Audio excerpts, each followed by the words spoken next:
Alrighty, looks like it's time. So let's go. Hello. Hello, hello, hello. We're gonna make a whole bunch of flower themed dice tonight. Plus a different commission die, but a lot of flower themed dice tonight. So I'm pulling these out so I can look through them and see what we want to use. I don't know if any of these are small enough. Maybe, probably not. Hi! Glad you could make it. How do you pronounce your name? Tyann? Tani? Tyne? I'm so sorry. I'm pronouncing your name absolutely incorrectly, I'm sure. I'm sure none of those were correct. But glad you could make it. We're doing lots of flower dice. So I have a commission set that I'm working on. It's a full set of jumbo dice. Each die is different, but the yes, I'm so sorry. So the set is, all the dice are different, and the D20 we're going to do kind of similar to this one, where it's just like chock full of flowers. So I'm going to make the one for that set. And then also I'm just going to make some regular dice that are chock full of flowers because I thought that'd be fun. I'm still deciding whether it would be better to do them with the highest numbers on the bottom or the highest numbers on the top. Because if I do the highest numbers on the bottom, there's pros and cons to both. The number that's on the top is the most likely to have like pieces that end up sort of intersecting the outside of the die, so you can end up with some like weird pockmarks and stuff. I don't know if I have an example here, but like, you know, say I was to sand this die, I'm going to be sanding this side that's rough, it's the one that was up, and so I'm most likely to, you know, sand off a little bit of, say, the, oh, I can hear someone outside. Your molds always have the low number up? It depends on what I'm trying to do, though. Like, I went and printed out and painted some little Christmas trees the other day, and so I'm gonna put them into like little scenes. These are also gonna go in. Oh, hey, Lucky Necromancer! I'm glad you could make it. I'm going through all the different things that I'm making today. A couple of which are yours. But for like this, oh, thanks. Yeah, for this, you know, I'm gonna put it onto like a flat plane, and then I want the highest number at the top, so when you roll it, it's right side up. But the pros and cons, yeah, you probably would be best to do the low number up for these. So you make dice though, Taney? Do you have a preference for how I say your? Oh, goodness. Cool. What's your favorite like not like style to make? Like I really like dirty pours. Tie? Okay, sounds good. I really like doing dirty pours. I also like working with florals. Yeah, I think maybe highest number down. Yeah, I was just thinking that tying. Tying?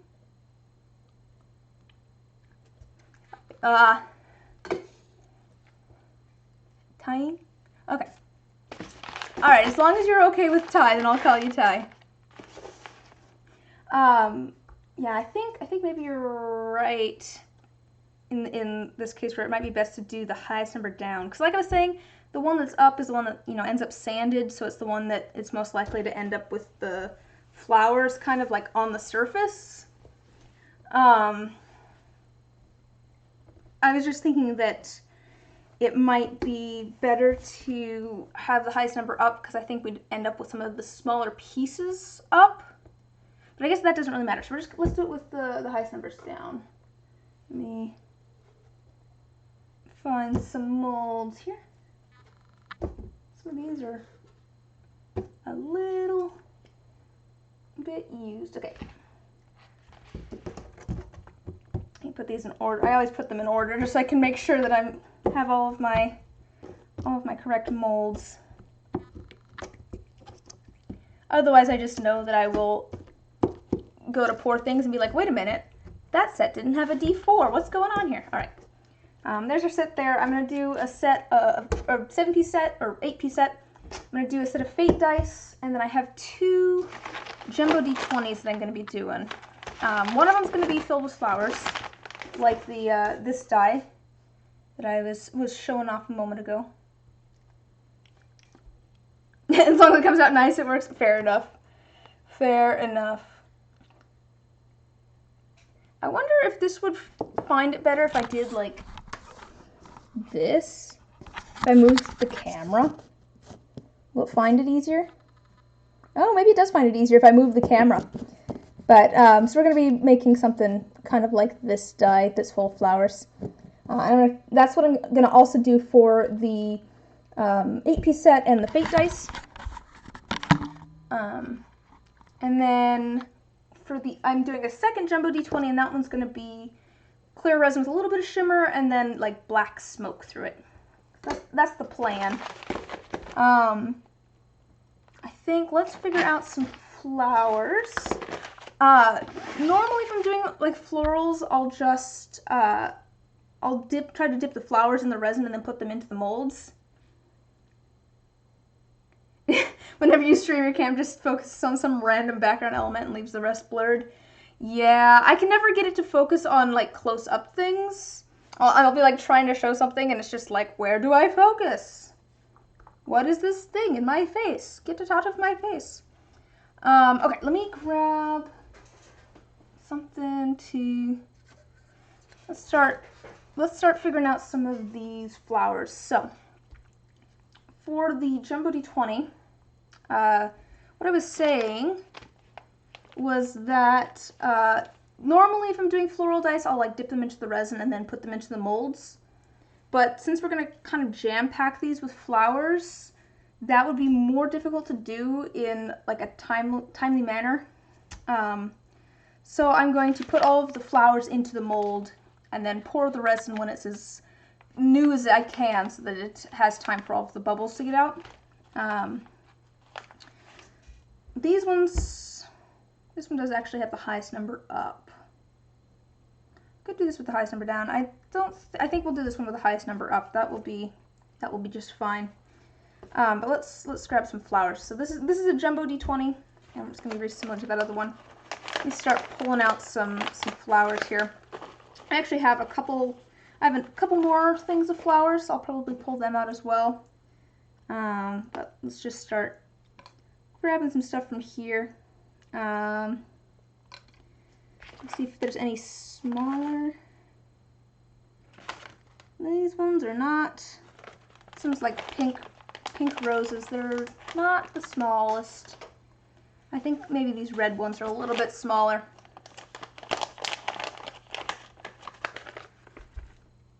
So, yeah. So I'm gonna focus on the jumbo D20 first and getting that filled up, and then we'll start worrying about the other dice. The jumbo one, like I said, is for a commission. The other ones are just for making dice, because that's fun.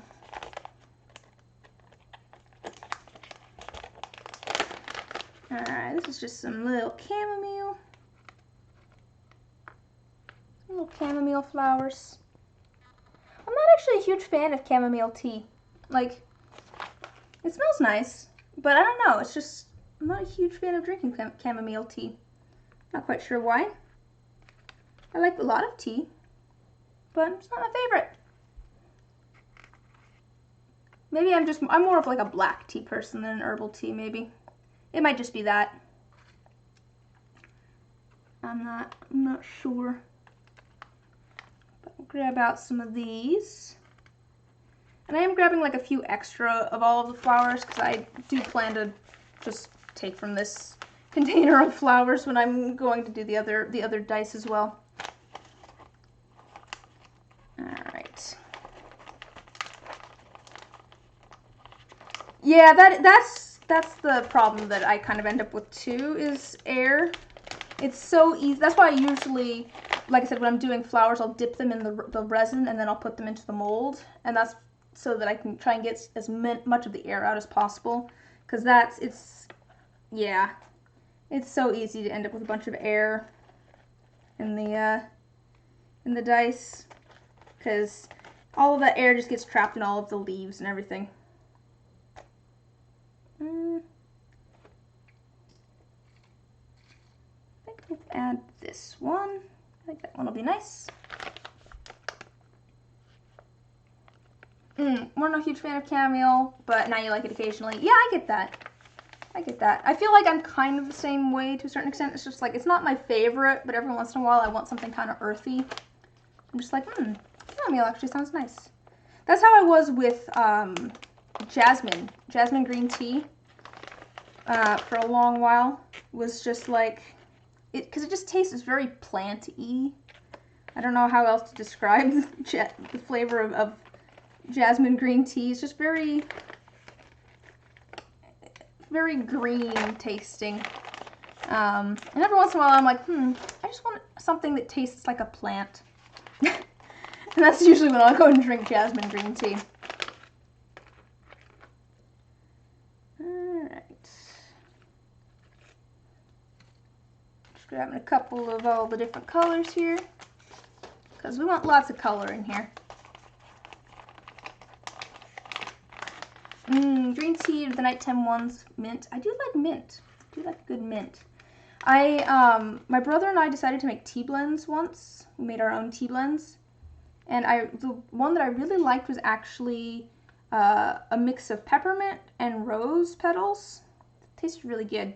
Tasted really good. Kind of a surprising combination, I feel like, but it was good. I didn't like green tea for the longest time. And then I found out peppermint's good. Yeah. I wasn't a huge fan of green tea for the longest time. And then I found out that you're not supposed to make it with boiling water. That burns it. It makes it all bitter. You're supposed to make it with slightly, not quite boiling water. And now I'm just like, oh, this is nice. Yeah, I was just preparing it wrong.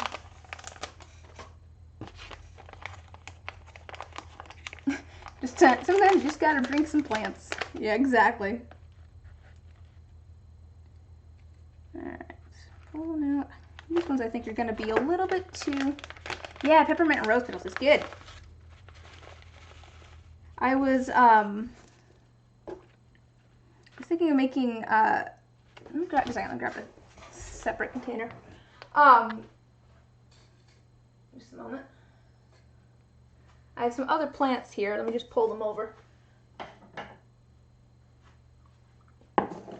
I was thinking of making Critical Role themed tea blends at one point, and that one made me think of Yasha. If anyone here has watched Critical Role.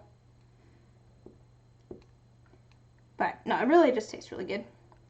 Because you got kind of like the floral of the rose and then like the kind of sharpness of the mint. It's a good combo. I'm grabbing a few of like the little broken off pieces because they have good color on them. And I think they'll be good in some of the smaller. Oh, you like Nut? I have a cat named Nut after that character. Alright. I think one of those is probably good. I'll add, is there another small one? I want a small one. That one's probably the small, so I'll throw that in there.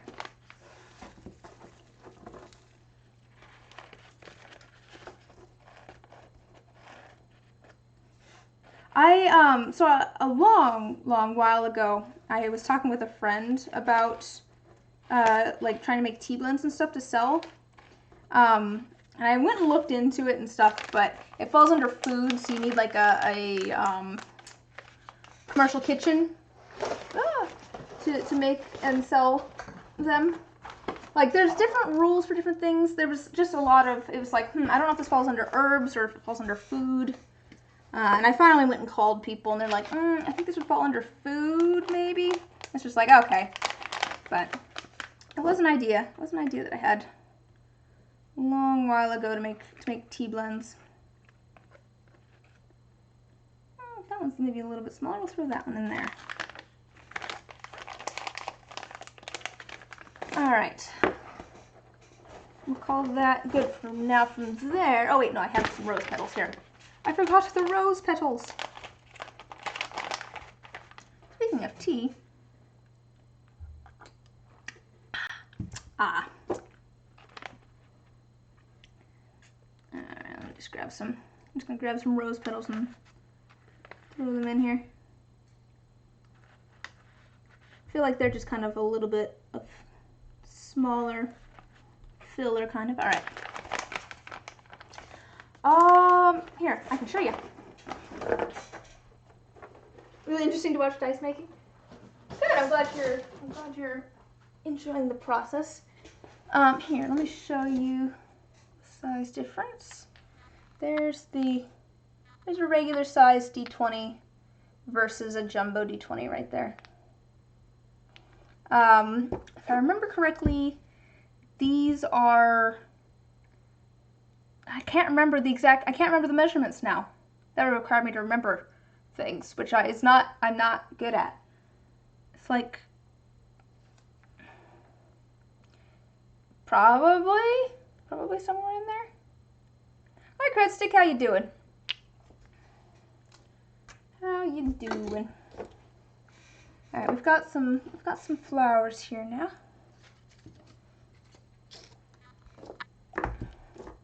Oh, mini makes more sense. Your mini chunk. Oh, how big? I guess these are jumbo dice, maybe not a chunk D20. I guess I don't know. They're all called the same thing, but slightly different things, I guess. Let's see here. What else do I want for this? Just a second. Let me pull over some little purple bits. I don't know where these flowers came from. My mom found them, I guess. I don't know if she picked them for me and then saved them, but I'm not quite sure. I'm not quite sure where those flowers came from. But I have these as well, so let's look through here, maybe find a few leaves as well. Actually, I have some leaves over here. I probably have enough flowers out. Let's see what I've got. Let me see if I'm missing anything here.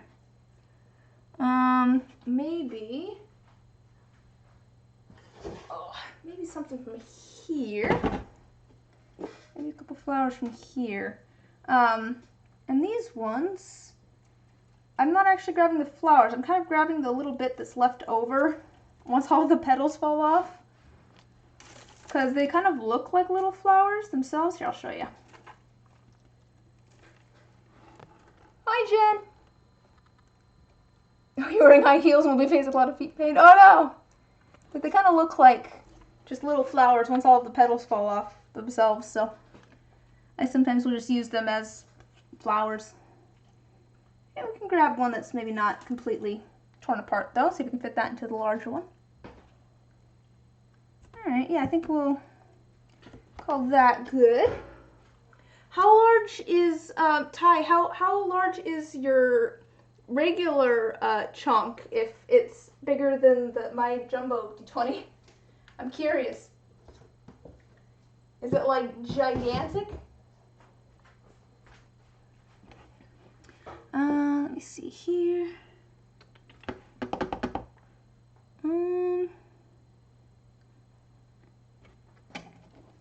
Maybe one of these. I found some like light purple. Grab one of those. I think I've got a lot of these things. I'll grab one of these leaves because I like them. Actually, I'll grab a couple of those because I think we might use them in some of the smaller dice. So I like using leaves. I feel like leaves add a little bit of like just some greenery. It adds another color in there, a little bit of texture. Yeah, I think we'll call that. I think I've got enough plants out. Let's just start putting them into the molds. Oh, I found more plants. I found even more plants. These are just sitting off to the side. I have so many plants just sitting random places, apparently. All right, we're gonna start with the D20 here. So I've got the highest number on the bottom. Let's just put kind of a flat one there. I want everything kind of coming from around, like the kind of coming out from the middle, but I want it to kind of also be growing upwards. So I'm gonna kind of start from the bottom, and then as things are coming from the middle, they're gonna kind of extend upwards, not downwards, if that makes sense. So like, say, just this petal right here, I'd rather it be kind of sticking upwards from the middle than like sticking downwards from the middle. So we'll try and do things that direction. But I'm just going to start placing these in here. I'm gonna try and get different colors next to each other. So let's actually maybe pull these out a little bit. I want different colors and different textures next to each other. So let's maybe add some purple. Add some purple there. Down into the bottom next to that white. If I don't crush everything, that's always it's always good if I don't crush everything. And I'm gonna start layering these in here as best as I can. No, not like that. Stop it. One of the things with florals is like everything just is so light that they're so easy to move accidentally. It's just like, no, it's not where I want that.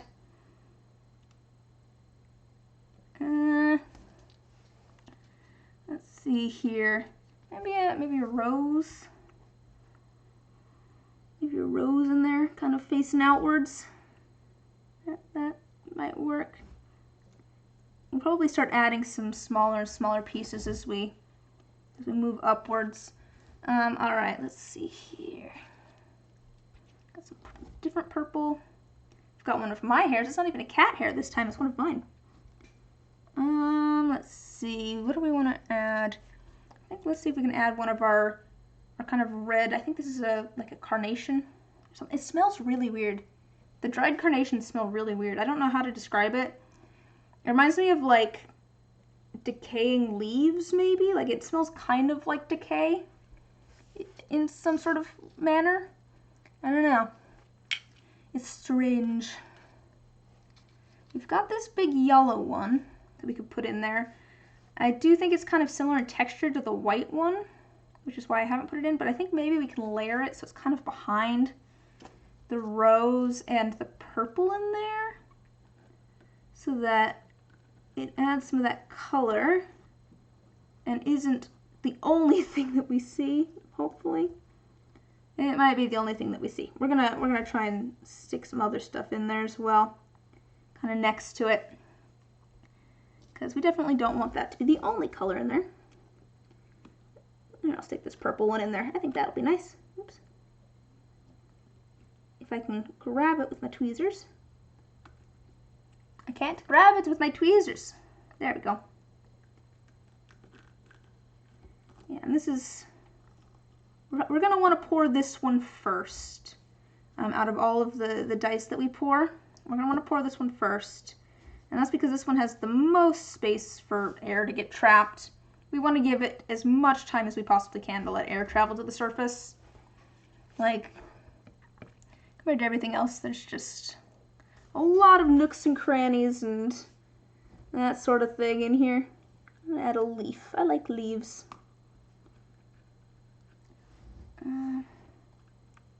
I'm kind of spiraling around as I go up, trying to get a bunch of different colors and shapes in here. Let's see, we've got that. Let's add a couple of the chamomile. Get something that's a little bit smaller in here. I might put a couple in next to each other. Ooh, I also have like a pink rose. We'll put that in there. I'll put that in there. I want this, it's kind of trying to fall. I don't want it to fall in there. I'm trying to get it so that, like I said, things are look like they're coming from the middle of the die. And then I'm gonna start, I think I'm gonna start putting some things in here that kind of top it off almost. Let's see what we've got. Let's see what we've got. Here's some, I think these might be rose leaves. Let's add a leaf, another leaf in here. Maybe I'll add, I think this one's a little bit smaller. Let's do the one that's slightly smaller. And then I'm going to start adding some flowers on the top here. Kind of like on top. Let's see what we've got. Oh, I do have this pretty one that I pressed at one point. That might be cool on top. That might actually be really cool on top. So let's get some other stuff to fill in underneath that so it doesn't look like it's floating. So let's add some, here's some nice rose. And let's add some other color as well. Let's see, what color do we have in here? There's some like really dark purple. We'll add a little bit of that. I think that'll be good. Hi, Robbie. I always stream at such a terrible time for you, don't I? It's always really late, isn't it? Glad you could come join us, though. Glad it sounds like you're having a relaxing evening. There's another little pressed yellow flower. We're going to add that in, too. I'm putting all the flowers in here. All the flowers. Oh, no, actually, I don't want to do that one because I'm going to be having a yellow on top. Let's maybe do our light purple here. I think that will add a little bit more contrast than trying to do another yellow. So we're going to add that in there. Trying to get so that all the petals are inside of the mold. Figured that would be good. It's like 10 at night for you as well. I don't know if I'm going to be streaming on, so I stream, it's 7 p.m. for me when I start streaming on Wednesdays. So I stream at 7 p.m. Pacific Standard Time on Wednesdays, and then usually I stream at noon Pacific Standard Time on Saturdays.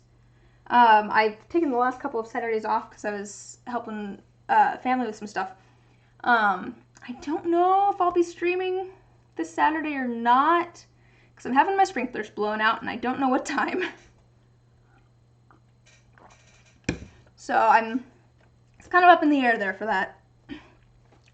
I'm really not sure. Let me add, maybe another little piece of carnation. Yeah, I know that it's kind of late for a lot of people, but I probably could stream earlier in the day. It's just it's kind of what worked out for me. It's what works out the best for me.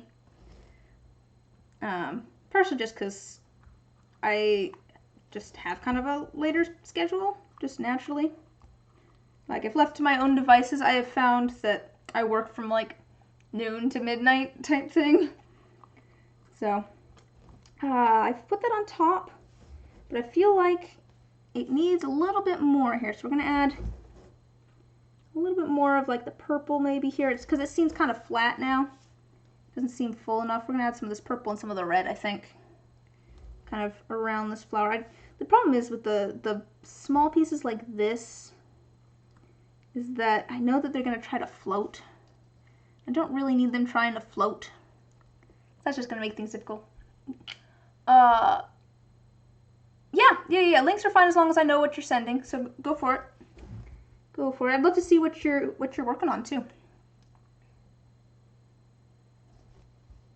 I'm always excited to see what people are working on.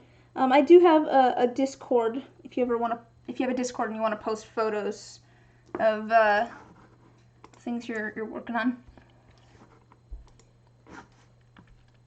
Oh wow, and that's compared to your regular dye. Oh, okay. Okay, so is that a regular set next to your chunk? Yeah. Okay. Yeah, I think yours is bigger than mine. Yeah, I think yours is a little bit bigger. A little bit bigger, maybe. It's always, I feel like it's hard to tell. It's always hard to tell in the photos. Maybe that's just me. Oh, okay. You only have, okay. I see what you're saying. Oh, I was gonna do this. Is it going to do the command? There we go. Streamlabs found it eventually. Took a second there. But if you ever want to like show off the stuff that you're making, and you have Discord, you know, there's places to go post photos over there if you want to. Because I'd love to see what you're working on. I'm always excited to see what people are working on. Let's see here. We can add. I don't know what these white flowers are. We'll add a lot of white flowers, sure. Yeah, I worry that this isn't full enough. I don't know. I feel like this needs a little bit more here, but I'm just not sure. Like, just joined. Ah! Just joined in. Join. You jomed. Well, welcome. Welcome. I can't say welcome wrong, apparently. Yeah, see, so I added that flower, and it kind of ended up making it almost a little bit flat. So, I don't know. Let's see if I can bring that up a little bit in the middle, maybe. I just want it, like, close to the surface. I don't want it to end up being super flat, but I also don't want it against the face. Let's see if I can add. Let's see if I can add another. We'll add one more. I've just blanked on what that tea is. That I said I'm not a huge fan of. Chamomile. My brain was saying chrysanthemum, and I knew that was wrong. Things will shift when resin's added in. That's true. Things will probably try to float a little bit. So, it should be fine. Actually, you know, I might have made a mistake here because it might be very difficult for air to make it out of this now. I guess we'll see what happens. Well, we'll call that good. I think that's got a whole bunch of flowers in it. Our other jumbo D20 that we're going to be doing, it's not flower based. It's just going to be clear with a little bit of shimmer. So this is, all the other ones are just going to have clear resin in them. This one's going to have clear, but it's also going to have a little bit of shimmer. Just a little bit of tiny bit. And then it's going to have like black smoke in it. And I've got my black ink over here all ready to go. I just ordered more of this, which is good because I am running out. A wee bit dazzle. Boo boo. Okay. So for the, I think I should have just enough for all of these things because the jumbo D20s take about 25 milliliters. So that's 50. And then the full set of, I've already ordered it, Jen. You're too late. Yeah, so the jumbo D20s take about 25 milliliters. The 8-piece set takes about 30 milliliters, so we're 50, 60, 70, 80. And then the Fate dice take somewhere between 15 and 20 milliliters, let's say 20, and that's 100, which is what my mixing cup holds. So I think we should have just enough resin to get all of these done. So let's start filling up the Fate dice. And I'm going to do these because they're easy to look into, so I just want to do them first because I want to be able to see what I'm doing. I don't know. It just seems more satisfying to be able to see what I'm doing, so I'm like, alright, let's do that. I like being able to see what I'm doing. And I'm just kind of, let's see here, I'm going to kind of try to do the same thing. I'm going to kind of try to fill it so that it's, you know, what's the word I'm looking for? Kind of looks like it's coming from the center. It's going to be a little bit more difficult here just because there's not as much room. So there's not as many things to kind of fill this in, but we can try. I feel like I've done a lot of ordering of things recently. I got, so it's pretty close. It sounds like it's pretty close. I might have my estimate slightly off too. It's quite possible I have my estimate slightly off, but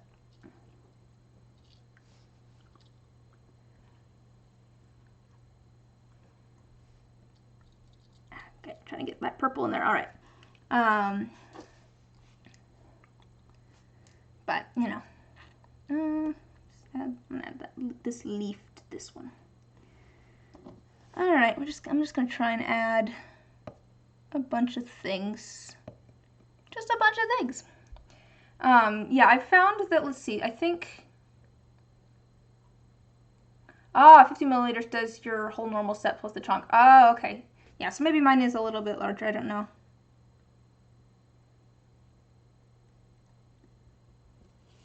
I went and measured. What is sticking to my? Get off. All right, there we go. Like I said, it's so hard to tell on camera. I feel like it's just really hard to tell on the comparing the sizes. Come on, get off. Let's add some of our little purple pieces. We'll fill this one up. This is the one that I started on. Let's try and get this one filled up. Like I said, I'm trying to get a whole bunch of different colors and textures in here. I want a whole bunch of colors and textures. That's what I always like it when it has lots of variation, I guess, in those things. Depending on what I'm trying to do, of course. Depending on what I'm trying to do. Sometimes you just want, roses and gold foil or something. But I don't know, that's how I am with, like, gardens. I'm not good at keeping plants alive, but, like, when I'm looking at gardens, I love things that just have a whole bunch of, like, variation in color and texture. And it doesn't have to be, like, the whole rainbow spectrum. It could be all green, but, like, things that have, like, different shades of green and, like, different textures of leaf, like, different sizes and shapes of leaf. It's just like, yeah, this is nice. Different heights of plants. It just really adds to it, I feel like.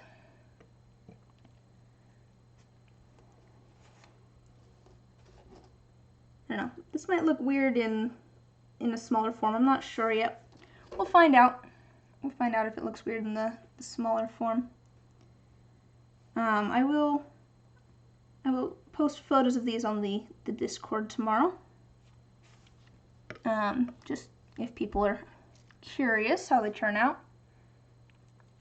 I usually post photos of the dice that were made on stream in the Discord the next day.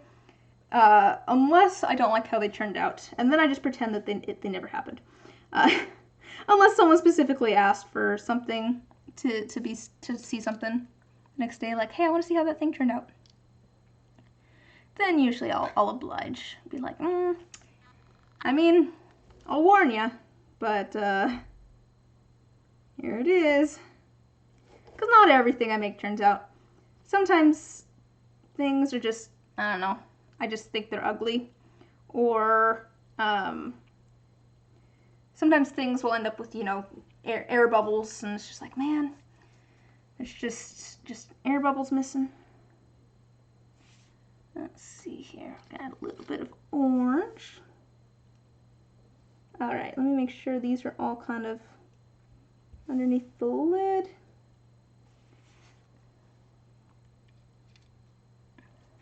Let me add a little tiny leaf, maybe. That might be cute. Just a little tiny leaf.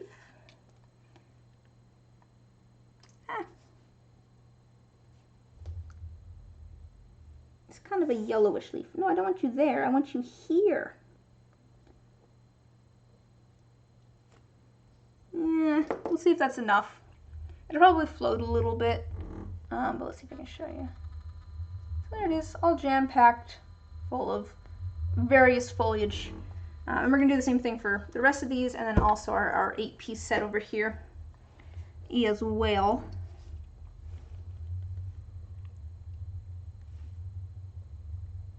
Alright, there we go. Alright, let's see, what do we got here? And I probably could put, yeah, I could put a rose into one of these. I'm gonna put a rose into one of these, because why not? Put that with other fun colors. I don't know, I'm just trying to keep things varied. Let's see, what's...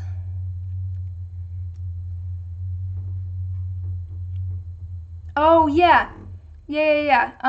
That's, I feel like that's fairly common. Like, I have a purple that does that as well. This purple right here does that. This one's the Pinata Passion Purple. Yeah, it has kind of a, it looks kind of brown. Yeah. I wonder, is it the same one? Because... Oh, is it the shoes for the wedding that you were telling me about, Jen? Yeah, a brown mud, yeah, exactly. And like sometimes it kind of works for the set I'm going for, but most of the time it's just like, why? Yeah, no, the purple just does not, that purple just does not work. I think that's a common lament about the purple alcohol inks. I don't know if it's just that one though, or if it's like a lot of different purple alcohol inks. Yeah, if it's very, very light, it's okay. Yeah. I'll use that purple. Must be broken in before you die come wedding day. Fair enough.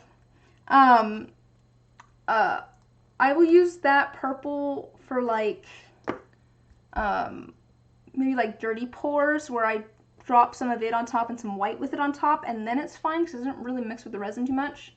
But more often than not, I end up using like the purple like resin pigment that I got, as long as I don't need like actual alcohol ink for whatever technique I'm doing, because it's not a great color. It just didn't work out.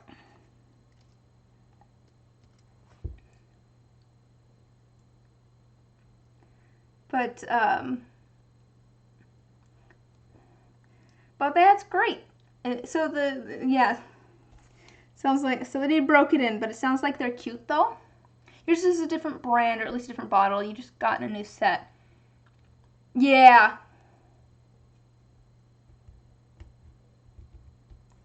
Yeah, I just recently did some more.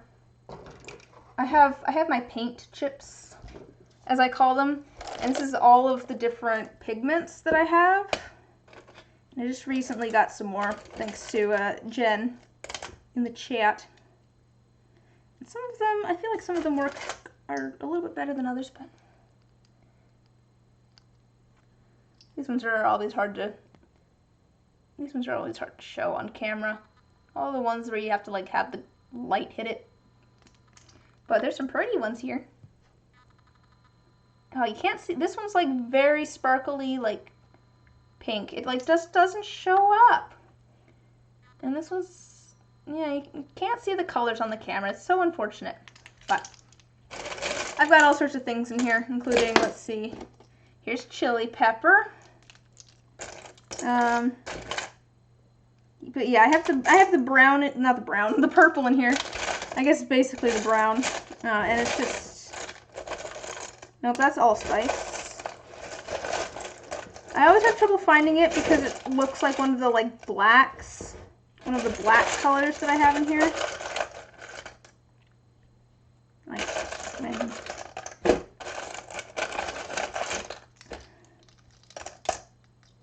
Yeah, that's all those. What's this one? Nope, that's all black. I apparently have a whole bunch of black pigments. Oh, let's see, you have your palettes made out of mini donut molds. Uses, to be fair, mini donut molds is smart. Enough to see how the pigments look in resin, and hey comes the hole to put a hook through. Yeah, actually that's really smart. Because originally I was drilling holes in all of them, and I had them all on a cord, and then I just had so much trouble like looking. Oh, here it is. Here's my purple. You can't even see, you can't quite see the weird reddish brown color. It's like with light behind it, it's purple. It's pretty purple, but like it's kind of a weird reddish brown color in person. Yeah. No, the donut mold's a really smart idea. It's purple adjacent, yeah, pretty much. If you can even call it that, like I feel like when light shines, the color of light that shines through it is purple, but when the color that reflects off of it is kind of a reddish brown. It's just not the color that like I usually want. Every once in a while it works out, but it's not the color that I usually want. To be fair, even if I make a set of dice that I don't particularly like, or I think it's kind of ugly or something, I'll usually still end up like polishing them up eventually because someone else might like them. You know, and also like I've had a couple sets where I'm just like, man, I'm not a huge fan of these, and then I'll go and like make them matte instead of like shiny, and I'm like, oh, this is kind of nice now actually. Or I will polish them up and then I will ink them, and I'll be like, okay, with the numbers filled in, these are pretty okay actually. Like I don't know, I feel like the numbers add a lot. 48 donuts per mold and 4 molds. Oh wow, yeah, you can do a whole bunch in one go. That sounds super useful. Ooh, here's like a light bluish one. Let's see if I can fit this in here. Come on. I'm trying to put it next to the rose that's in here. And there's just, like I said, with the plants, everything kind of tries to move. That seems like a useful plan though. I just have like mixing cups, and to be fair, part of the reason that I did mixing cups is so that I could write down what the pigment was on the cup, so that I didn't get them all confused. So I just have a whole bunch of mixing cups over here, and I'll reuse these to do more. I mean, obviously I did. You can see that I crossed out cloves there and put the new pigment on there, but that's what they are. It's just, you know, the bottom part of the mixing cups. So I guess that there's a bonus to my way, but otherwise your way sounds much more like useful. There's a whole bunch of resin here. It's making it difficult to grab things. All right, there you go. Your colors. Oh, wow. You guys so organized. Dude. That is a good mold for that, though. Cool. That's a really cool way to do it. Wow. I may have to steal this idea at some point, because that's a cool way to organize everything. It seems like a useful way to organize everything. Everything there seems very usable. Do pigments have the same labels, so just match them? I mean, yeah, fair. Depends on how many I'm doing at once, though. Because not everything ends up looking exactly the same in resin as it does, like, out of the resin. I'll probably stick with my current method just so that it's consistent, though. B1, B2. Oh, I see what you're saying. I see what you're saying. I have all sorts of pigments from different places. So I've got...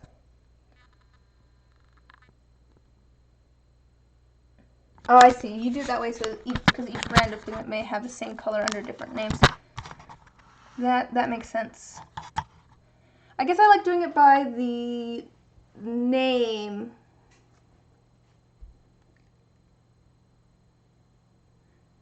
I do it by the name so that if I need to like order more or if I need to find it, it's easier for me, but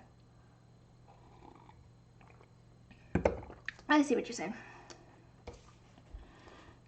That does sound like a useful way to do it. Let's see, what else do I want in this one? So I'm trying to fill up kind of around this rose a little bit. Let's maybe add, I've got some white here. You have a spreadsheet with the number and the brand to read. Oh, okay. I'm not nearly that organized, so you'll have to forgive me on that one. I just have a bucket. I just have a bucket. To be fair, I'm not too worried about having to reorder because I have the containers here. So if I need to reorder a color, I'll just grab the container. But I don't know. Just different strokes for different folks. If that's the saying. Just different ways of organizing. Bucket of color. Yep, pretty much. That's too similar in color, I think, to the rose. Let's add a little bit of these orange bits, I think. I'm gonna add some of the little orange petals that kind of fell off. I might add and grab another one of those orange flowers they put into the big one. Because I like that color. I want more of it. I want more of that color. But I'll do that in a minute. Let's add some other stuff. Let's add some other stuff first. Here's some random little leaf bits. Where did they go? I just dropped them. Oh, they're right here. They were right in front of me. Okay, so I have, I made some little, like, eyes for, so I'm making some more. I made some little eyes for, like a plushie, and to attach the eyes, I had like these little backs that I then attached that had like these little spikes coming off of them. I have no idea where I put them. I was looking for them earlier, and I had my brother come look too and be like, okay, am I just not seeing them? I have no idea where I put them. And now I need them, because I'm making more. I have no idea. It's so strange to me. It's so strange. I have no idea where those went. I'm wondering if maybe they ended up behind something. I reorganized recently. I reorganized where everything is. I changed the shelves that I'm using. And so it got moved when I was reorganizing everything. I don't know where I put it, though. Which is just, you know, the story of my life. But I have no idea where it went. I can't figure out where I might have put it either, because I would have thought that it'd be, you know, maybe on top of the shelf with some of the other random things, or with some of my, I found them. They were hiding behind and underneath something. Never mind. Woo! I thought they were there, and I looked there earlier, and I was like, I could have sworn I would have put them over here. There was literally these in front of it, and these on top of this. Well, yep, okay. We'll just set those over there with my calendar. I need to paint a couple more, because I couldn't find like flat ones like this. So these are, you know, mostly flat. These are like teddy bear eyes, but these are, I couldn't like find flat ones that were a solid color. And I'm doing light colored eyes anyways, so I'm going to go paint some of them white, which is what I did for the last set of eyes that I did. And then I will kind of tack them down, and then I'm going to add more of this same color resin so that they'll get definitely attached there. I mean, I'm glad I found them, but it's almost embarrassing that, because I did spend a bit of time earlier today going, where are those? I could have sworn I would have set them on one of these shelves. I did set them on one of these shelves. I just didn't realize that they actually were where I thought they were. How's your guys' days going? Hi, Omar. How you doing? I'm just over here making a fool of myself, as usual. You should have snuck in and bonked Jen. You've missed your chance. Haha, see? You have been bested. You've been bested in battle. Yeah, welcome to my stream. We have the most useless commands possible. That's fair. That's fair. Gotta give it to her every once in a while. Or maybe it just makes you feel better about not doing it for something, you know, not sure. Probably one or the other. Alright, we're gonna add some nice bright purple now. Add some nice bright purple bits. Just right here on top. So what are you up to tonight, Omar? Anything fun? Let's see.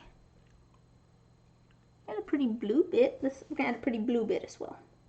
I think I definitely need, I don't like need, but maybe some more yellow. I feel like a little bit more yellow would be nice.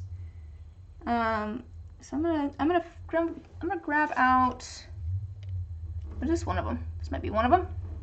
You're just watching anime. Fair. Shelving for my colors. Dentists are just on hooks and your pigments are in Ziploc bags per color stuffed in a cardboard box. Man, see, my thing is like I have terrible object permanence, so if I can't see something, I just don't think about it existing. So this way, if I'm just like, I don't know what I want to make, I can be like, okay, I've got all my colors and all my glitters here. Let's just pick some stuff off of this shelf and put it together. It's the same reason that I like having shelves and not cabinets for all of my craft supplies. I had my dad was cleaning out his workspace because, you know, I had to get my craftiness from somewhere. My dad was clearing out his shop and he was getting rid of some cabinets and replacing them with something else. He was like, do you want cabinets? I'm like, no. I don't want anything that has doors. I won't use anything that's in them because I will forget that it exists. I say this, and yet I have drawers over here full of things. And actually, now that I think about it, I don't actually use a lot of the things that are in the drawers because I forget they exist. And a shelving unit of some kind. Your workspace is the corner of your bedroom. I mean, fair, yeah. To be fair, my shelves over here, I'm going to go show you guys how, yeah, I can't see you, you can't see me, retort. Yes, I am an ostrich. I'm going to show you how messy the workspace is over here, but my shelves over here are literally just planks of wood that I got from the hardware store that are on shelving brackets. The shelving brackets were already there, but you can see those are just planks of wood and shelving brackets. And that's actually what I have my teacup collection on upstairs too. Those ones are a little bit more finished, like sanded those, routed the edges, but it's still basically just planks on slightly more attached shelving brackets, but I feel like that's just an easy way to do it. What are shelves if not trees persisting? Oh, let's see here. This one needs a little bit more. What do we got? What do we got to add? These are all kind of neutral-ish. I don't really want the neutral-ish ones. I want things with a little bit more color. We're trying to go colorful here. At least like a good mix. We want some neutrals in here, but I want lots of color. Let's add some more. Let's add another one of these purple ones because I like them. They're very bright purple. What dice are we making? We're doing a couple of commission jumbo D20s. One of them is part of a bigger set. I'm doing a full set of jumbo dice, but each die is different. Here a second. I'm gonna answer Omar's question first, and then I'll get to yours, Ty. So all of the dice are gonna be different in the set, so I'm just doing them kind of one at a time as I get all of the pieces figured out. So we're doing a jumbo D20 that's very similar to this one that I did a while back. That's just full of flowers, just absolutely chock full of flowers. Then we're gonna be doing a jumbo D20 that is just like clear resin with a little bit of shimmer in it, and then like black smoke. Those are both commission ones. And then since I have all my flowers out anyways, I'm gonna do a set as much like this jumbo D20 with all the flowers in it as possible, an 8-piece set and a set of fate dice. So I'm just kind of jamming these full of as many bright colored flower bits as I can at the moment. That's my plan. And then how am I marking my molds? Marking them, in what way do you mean? Like marking what they are? Or, I don't quite understand what the lid labels. Oh! To be fair, they wear off, and I kind of have, here, I'll show you my molds. So I kind of have them in their own little stacks over here. You can see all of my dirty cups that I need to clean up. They kind of have their own little stacks. All of these are the ones for the highest numbers are at the bottom. These are the ones where all the highest numbers are at the top. Here's my jumbo ones. These are my pipped D6 molds. These are my fate dice molds. These are my blank molds. So ones that don't have, it's so hard to do this. They don't have numbers and they're just slightly smaller than my other molds. I have these down because I'm going to use those soon. So I kind of have things stacked so that I know where they are because, you know, the markings wear off. But initially at the very beginning, I will usually put what kind of die it is. So in this case, it's a D10, but it's the one that only has a single digit, as opposed to, you know, this one, which I have marked as D00, as opposed to D0. And then I have down because the highest number is at the bottom. But once they go into the pressure pot, they get, you know, resin on them and stuff, and it's just like it all wears off. I usually just put them away in their individual stacks once I take the dice out. Just as I take each individual die out, I'll put it back into its stack that I know is a particular kind of die. Sure. Yeah, if you have something that'll, I have seen some people color code theirs with like mica powders when they pour them. I've seen people do that. I thought that was kind of an interesting idea. Might be kind of cool. It doesn't really matter to me that much, I guess. I am curious what your recommendation is. Something that might hold up a little bit better. But I don't know if it'll matter. Because I guess my current system works and doesn't really add too much extra work for me, which would be mark them in blood. Yeah. Omar coming in with the useful suggestions as always. The flowers are so pretty. Yeah, I hope so. I hope that the flowers end up super pretty. I like working with flowers. I'm really hopeful that I don't end up with huge air bubbles. We're definitely going to be pouring all of these as soon as possible. As always. We're going to be pouring these as soon as we can after I get the resin mixed up. Especially this jumbo D20. I'm worried that air is going to have a lot of trouble escaping this one just because of how I have the flower on the top here.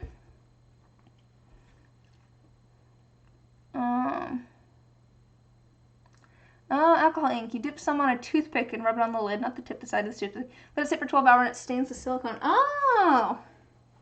That's an idea. That's smart. That's smart. To be fair, most of the time it's just so I'll read it in a voice. I mean, fair. I mean, as long as we're both having fun doing it, it's all good. Because I definitely have fun reading things in silly voices, so.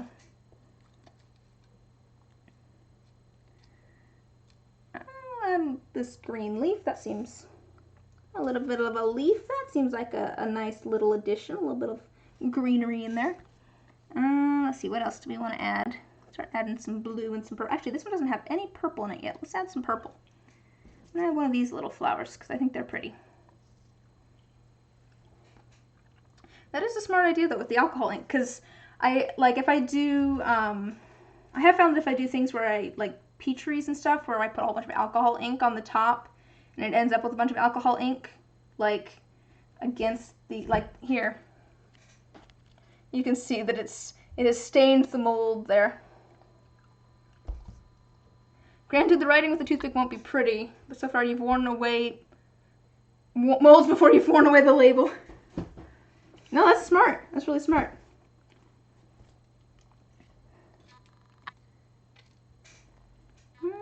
I'll add some of this pink.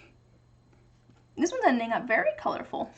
I think I should add maybe something a little bit larger though to fill up a little bit of the space. Because it needs maybe some neutral in here because this one is very colorful so far. Let's add a white flower. A little bit of neutralness in here. That seems, if I can get it somewhere where it's actually going to be visible. Oh, I guess this one has a green leaf in there. So that's fine. All right.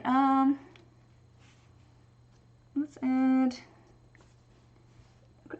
this purple. Not very well, mind you. Okay, let's get that so that it's kind of facing outwards. Let's see what else we got here. What do I want to add? Add some more red with our carnation. You got the idea from that same thing, sanding your molds, so you give it a try. Just started labeling them that way and let it set well. Yeah, cool. That's really smart. Like I said, I'm not super worried about labeling them, but there's too many dice left in my shop. You're about to, if you must, Omar. Yeah, I should probably do a little bit more self-promotion now that I've moved my shop, because I feel like I definitely haven't had as many sales since I set up my own shop, just because, you know, I don't have the Etsy traffic. But I should probably figure out a new sort of marketing plan, since what I was doing before isn't necessarily gonna work the best, just because, you know, it's set up different. You know, I don't have the Etsy. Why did I move shop? Etsy just did some weird things. Etsy's done a couple of weird little things. A couple reasons. I went and did the math. When I first started, I did the math, and I figured that the cut that Etsy was taking compared to the price of like getting my own shop, it was actually cheaper for me for Etsy to take the cut than for me to get my own shop. It's like a flat rate versus a rate for each individual item that sells, and also actually each individual item that you post. But now I've gotten to a point where I'm selling enough items that it makes more sense for me to have a flat fee for a shop as opposed to a fee per item. But also there's just little things, like Etsy did a thing where it will automatically make an ad for an item of yours, and then if someone clicks on that ad and buys that item, they will charge you for the ad. Like things like that. They added a different thing recently, which I'm not super against, but they added like a new thing that's supposed to tell you like which shops are the best. But the criteria for it were a little bit, it had no nuance to it, so it's going to what's the word I'm looking for? Not prefer, yeah, I guess prefer, or I can't think of what the word is, but it would benefit, there we go, it'll benefit like larger brands as opposed to individual creators, because of the criteria for it. So it's just like, it wouldn't necessarily hurt me, but it's just kind of the direction it was going. It's just like, I don't know if this is going to be the best long term for what I want to do. I am glad that I did use Etsy for the very beginning, because it definitely did work to drive traffic towards my store, which is why I used Etsy. I absolutely would recommend it for someone who is small time, just starting to sell stuff.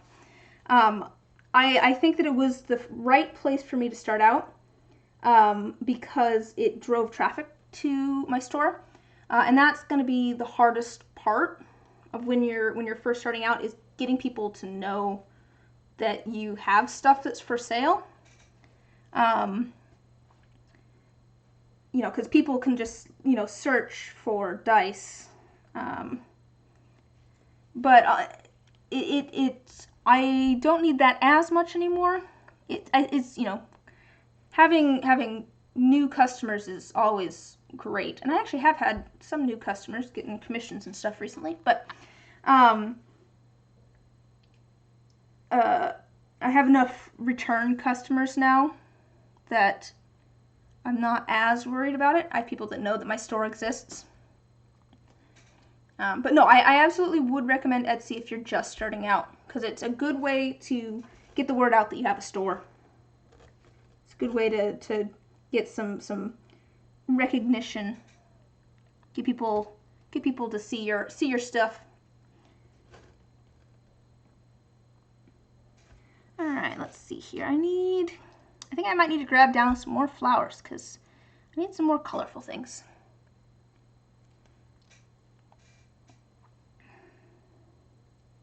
Okay. I don't know. There's kind of pros and cons. There's pros and cons to both. But I really should probably put more time and effort now into trying to drive more traffic to my shop. Because you've been making dice and such for about a year now, and mostly going off just commissions from friends and word of mouth. You've been wanting to make a shop for a while now. Yeah, I do think that Etsy is a really good place to start out. It's a good place to start out because it's a good place to because it helps you drive traffic. You don't have to try and get people to your shop yourself. I do think that, you know, word of mouth is always really nice and useful. But that's, I think, for almost anything too, just because it, you know, if someone that you trust says, hey, I like this thing, if someone that you trust says, hey, I like this thing, then other people are going to be more likely to trust it, I feel like. But, you know, it's, marketing's a lot of work. And I just don't know what I'm doing all that well, to be honest. I need to do more research into how to do like SEO and stuff. I did find out from someone. Who did I find out from? Was it Beta or was it Bosun? Someone mentioned, I think, in the Discord that, like, I made some Minecraft dice a while back, some Minecraft themed dice. And if you type in Minecraft dice on Google Images, it's one of the first things that comes up, which is amusing to me. It's just like, oh, maybe I should actually make some more of those.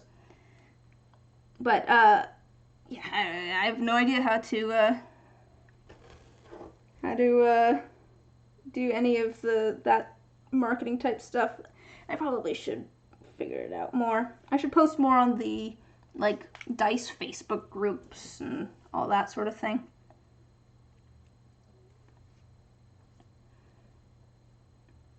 What are you buying? Wait, what are you buying, Omar? Your friends in the D&D community, one of your friends DMs for Adventures League, so you get some people that want custom themed dice. I really enjoy doing commissions. Commissions are really fun. Commissions are a lot of work, which if you're doing commissions, you probably know, but they're a lot of fun. I really enjoy doing custom stuff for people. There we go. I think that one's nice and full.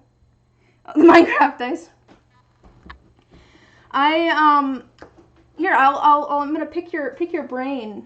So I have 3 of the dice kind of planned out. I made 2 for a friend, and that's the Minecraft dice that come up on Google Images. But I made 2 for a friend. I made a diamond ore block, and I made a grass block. I could probably find photos, or we could just Google image search apparently. But and I made those for a dice exchange that I did with a friend. Actually, I need to go message someone because I was doing a different dice exchange, and I should find out where those are at. Let me go find those. But they got such a positive response that I was just like, I went and looked it up because people are like, I want these, and I'm like, I don't want to get sued. I did go and look it up and found that you can make and sell a certain amount of Minecraft fan art, basically. But there's rules and stuff on what and how. So I went and figured it out, and I think I should be fine. I think it's probably transformative enough. And as long as I don't try to brand it as Minecraft, I should be good. But, where would that be? Nope, it was definitely after March 2020. Okay. I've scrolled too far.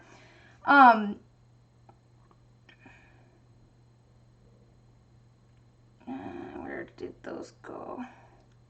That was before this. So there's some, as long as I kind of, hey! There we go. Found it before I did. Trying to find it. Yeah, you can see how many notes that has on Tumblr. It's still circulating Tumblr. But there's the Minecraft blocks that I made. I do still think it's funny that out of all of my social media, I have the most followers on Tumblr. But so I'm gonna do. I was originally thinking of doing a 6-piece dice set, so 6 different blocks. I was thinking of doing that. I might just do 4. I don't know, because I have 3 figured out, and then I have ideas. And do all of the blocks. Do all the ore blocks. With which textures though? The new ones? That's the thing. That's why I did the diamond ores, because it hasn't changed as much as the other ones. Let me continue working while I yammer on.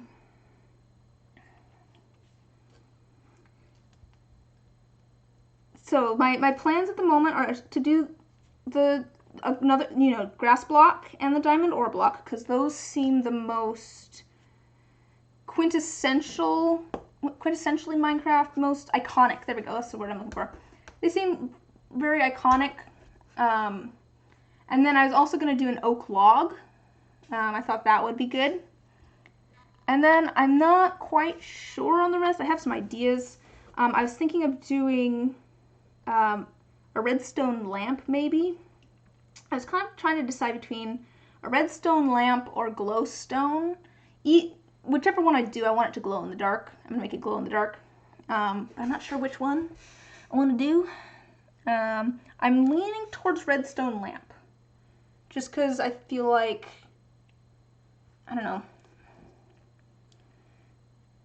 Yeah, they'll all be D6s. This would be a set of D6s. And I was originally do them all the same so the set goes together.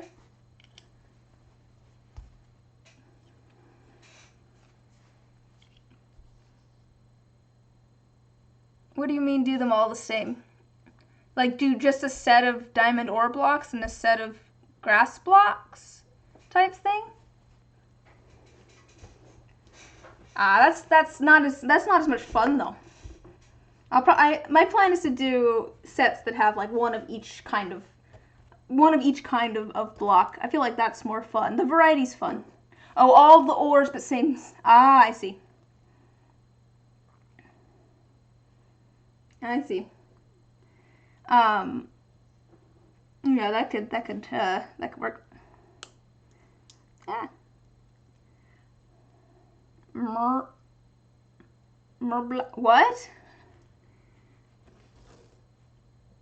Are you having a what?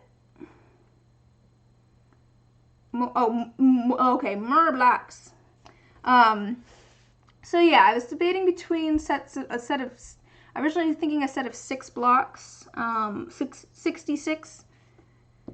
But now I'm just like, yeah, I know. I was like, are you okay there? Are you having a stroke? Do you need to call someone? Or doing all right?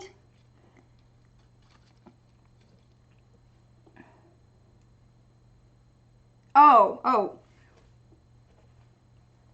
Are we talking about purpur? Are we talking about purpur? The stuff from the end?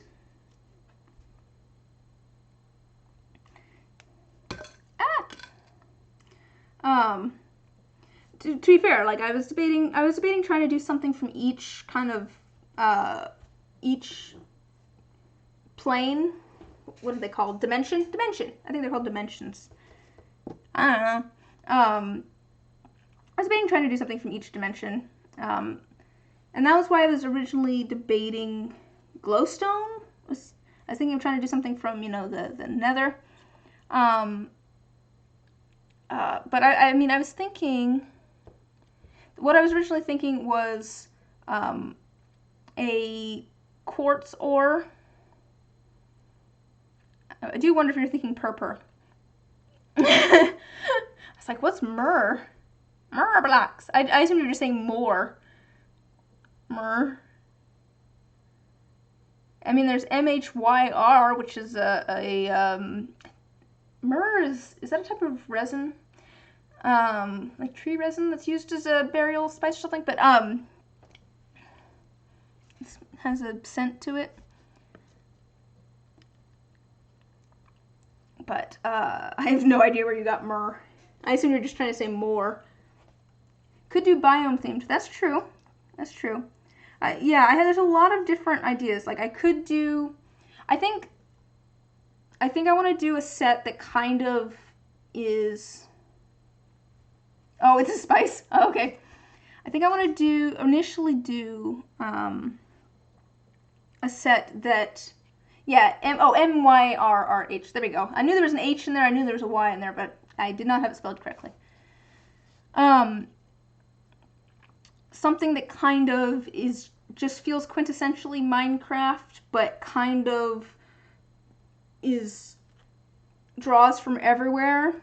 And then it might be cool to do like a redstone themed set, and then like an overworld themed set, and another themed set. Like I feel like that could be cool to do later, but I kind of want to do something at first that kind of feels like it encompasses the whole game, which maybe is a little too, I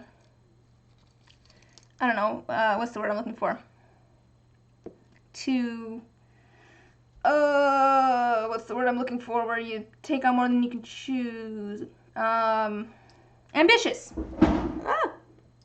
Just kick things under the table. Might be a little too ambitious, I don't know. But I'm still, to be fair, I am thinking grass block, yep. Dirt block, stone, iron, coal, bedrock. Bedrock was, stack them and have the layers of the overworld. That's kind of fun. That is kind of fun.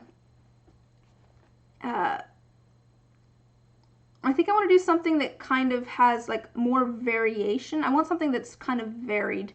I think I want some variation. So I'm going to do the diamond ore, the grass block. Sand's not a bad idea. Sand actually is a pretty good idea.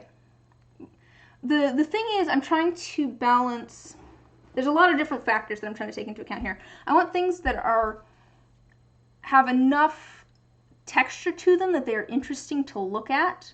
That's why the other reasons I initially went with the grass block, and I did grass block instead of a dirt block, because there's the contrast between the grass and the dirt, and so it was actually had some interest to look at. And then the diamond ore block, there's contrast between the gray and the blue. TNT, I mean, yeah, that's not a bad idea. I was thinking I could do like a crafting table or a furnace too. But on the other hand, it's just like, don't want to do ones that are more like kind of buildy ones that you could build interesting things with. I don't know. Yeah, so I want to have things so like the sand block is mostly all the same sort of color. So I could definitely do some texturing to it, but it's not the most visually interesting block to look at. Now I could do sandstone maybe, or chiseled sandstone. That might be interesting. something that has a little bit of a design to it, I guess.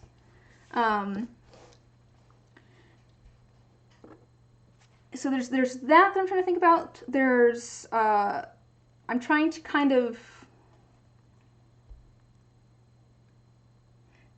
even drop that at work and hide, pretend to wait for an explosion. Wow. TNT's not a bad idea. TNT's not a bad idea. Now I'm just thinking, dude, it'd be so cute to make little TNT dice and then like 3D print like little mine carts that they fit inside of. You can have a little TNT mine cart. That'd be very cute. Yeah, sorry, I'm just thinking about that now. Make like little mine carts that hold like a single D6 and then send them with like a little hopper die, a TNT die, and like a furnace die. All the things that you can put into mine carts. You can't put a chest in a mine cart, can you? No, just a hopper. There's no chest mine cart, is there? Is there a chest mine cart? Oh, there is? Okay, and then a chest. Oh yeah, there is a chest minecart. So send it with like those 4 dice. I feel like that could be really cute. That'd be really cute. I was thinking that, like I said, I could do like a crafting table or something. I'm sure that all of the people here that don't know anything about Minecraft are so lost. So a few of these petals from this one because I like the color. I want some more yellow in there. I'll grab some of this lighter yellow as well. I'd have to go find my list again. I've been debating trying to like do some sort of poll or something. So here's the thing. Steve's head D6. Could do heads. Herobrine head. There we go. There we go. It's kind of funny. So I have not played Minecraft for a long time. My brother's played Minecraft for a long time. My brother's been playing since like alpha. So I've known of Minecraft. Like I remember Minecraft before pistons were a thing. I remember when pistons were a mod, but I wasn't playing it at the time. I only started playing Minecraft in the past year. Oh, there's cool. Yeah, probably the past year. But like with anything, I tend to get super fixated on one thing at a time. And so now I've watched so many Minecraft YouTube videos. Just like, yes. In-dev here before. Oh, wow. Wow. I don't actually know when my brother started playing. It was early though. NPCs they used to spawn. Oh wow. The very beginning. Well, I guess allergies are evil. Why wind bringing so much dry air and evil? I feel like allergies are getting a little bit better here because I think it's starting to get cold. Things are starting to die off. It's a good thing that I'm getting my sprinklers blown out on next Saturday because things are starting to freeze and I don't need all of my pipes to freeze out there. That would be bad. That would be bad. It would be bad if my pipes froze out there. I need some more color. And we'll add that there. I could definitely use something in the corner here. What do we want to put in the corner here? We'll do a little bit more of that kind of purplish pink color. Roll an attack. Yeah, sorry, you don't have an attack bonus or anything, unfortunately, against the wind. Are you proficient in fighting the wind? Okay, let's see. I guess I could add another one of these flowers. Let's add another one of these flowers. These are the ones that kind of look like flowers, even though they're the ones that are missing the petals. We'll put that in there. All right. So here's our filled dice with all sorts of colorful flowers. She has disadvantage. All of our various colors. So I think that one's ready to go. Now moving on to the 8-piece set. I think I might need to grab some more flowers. Because I think I'm running out of some of the colorful ones. So let's see what we've got.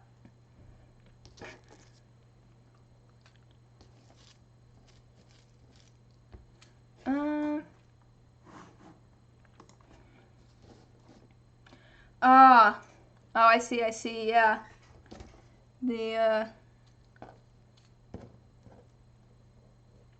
So is that red color what it ended up as? Is that what you're saying? Oh, the purple. Okay. Man. Those are pretty. I like those though. I think those are pretty. Okay, let me pull down. So it's you. So sad. To be fair, like I was saying, like sometimes I'll still clean up a set of dice and, you know, sand them and polish them and clean them up anyways. Because sometimes, even though I'm like, this didn't really turn out, someone else will like them. Like, the idea that someone may like them. Yeah, someone might like them. I've had a couple of sets where I'm just like, I actually had one set that had that problem where it turned kind of reddish brown, and at first I was just like, I don't know if I like these, and then I actually like polished them up, sanded them, polished them, and then I inked them, and it kind of worked. I was like, oh, actually this isn't too bad now that it has like the gold ink on them. Someone else liked them too. Let's see, what was I grabbing? Flowers, yes. Let's go back here and find some more flowers. Let's see what we got. So I'm gonna grab out some more of the little roses. Because they're small enough that they fit into dice, and they'll fit into dice with something else. So we're gonna grab a few of those. And then here's the orange that I wanted. Let's see if I can just steal some petals from this, or if there's any that are small enough. So these are nice and orange. I do not have things lined up. There we go. So let's see if I can get just some petals from this, or if there's any that are, yeah, see this one's kind of falling apart, but it's small. But I'm going to just take the petals that have fallen out, and we're going to use those in there to add a little bit of that orange. You're debating when you open a shop to show dice with numbers unpainted and leave that as an option for when someone buys it. If they want to paint them themselves or have... That's fair. Yeah, some people really enjoy doing that themselves. So that's definitely an option. And everyone likes different things, I feel like, when it comes to inking. Like, there's different schools of thought when it comes to inking the dice too and that sort of thing. So leaving them blank and leaving it as an option for either you to ink them or for them to ink them, or to, you know, for them to be able to choose. I've seen it before where people will leave them unpainted and then say, you know, let me know what color you want the numbers when you order. I feel like I usually like inking them myself, just so that they feel like this is just me personally. I like inking them myself just because I feel like it makes them feel a little bit more finished. And I like that. Also, I feel like the inking on a set of dice can make them so different. So like you can change so much depending on how the dice are inked. So I don't know. I could make almost a completely different set of dice depending on how I do the numbers. Like the feel of the dice can be completely different. But then these down, let's do a couple more of these. If they really wanted to re-ink them, it's not too hard either. No, but I have seen it where people have been like, hey, you know, when you order, let me know what color you want the numbers. So, you know, it gives people more options on their end. And there's pros and cons to that.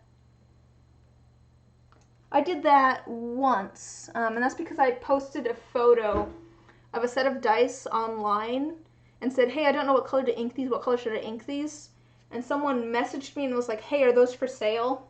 And I was just like, yeah, sure. What color do you want the numbers? And they're like, oh, just leave them blank. It's like, all right, sweet.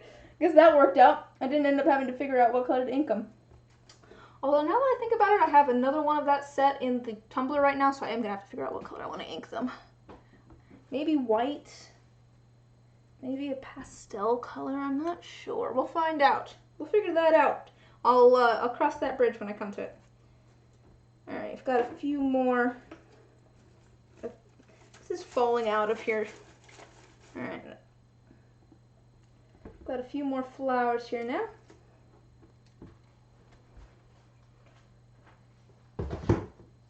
And then let's see if I've got anything super colorful here.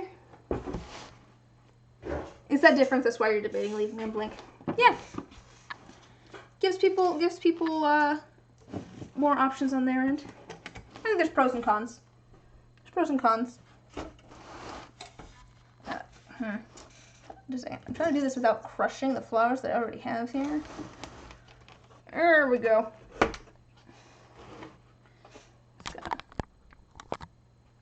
Let's see what we've got in here flower-wise. Let's maybe steal some more of these yellow ones. To be fair, I've been doing this for a while and I've been collecting things for a while. The stuff in this container is mostly stuff that I just like picked from the yard and dried out myself. And then that other thing that I just pulled down before, I had a commission for a set with red roses. They wanted red roses in them, which I didn't have, and so I went online and I ordered a multi-pack of random dried florals, which is what that is. Pull that out. That has some color. Try to get things with a bunch of color in them. I want these to be bright and colorful. I don't have a ton of like teeny tiny colorful things, because these ones, the ones that I dried myself, I don't know, they didn't end up at super colorful because I didn't dry them in such a way that they'd end up super colorful. They're a lot more neutral. So I think we're good though. I've got stuff from the other container there, so let's start filling these in. And these ones have the highest number on the bottom. So we'll try and get a lot of that colorful stuff on the bottom. Yeah, I'm going to set these up here. We're going to work on these one at a time. How long have you been making dice, Ty?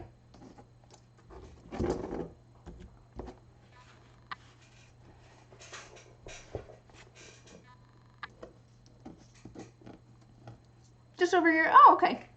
So we've been making dice for probably about the same amount of time. Oh, I've been selling dice for about a year. I probably should have waited a little bit longer after I started making dice to sell them. Maybe, I don't know.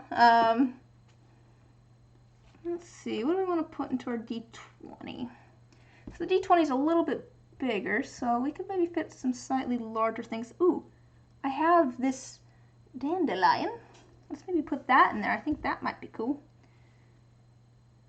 Although this might be cool for... Just a second here, let me think here. Hey, Lucky Necromancer!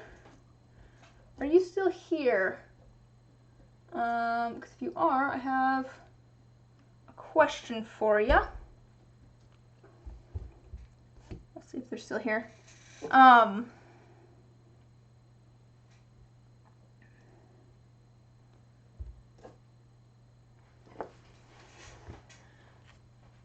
If you're still here, okay.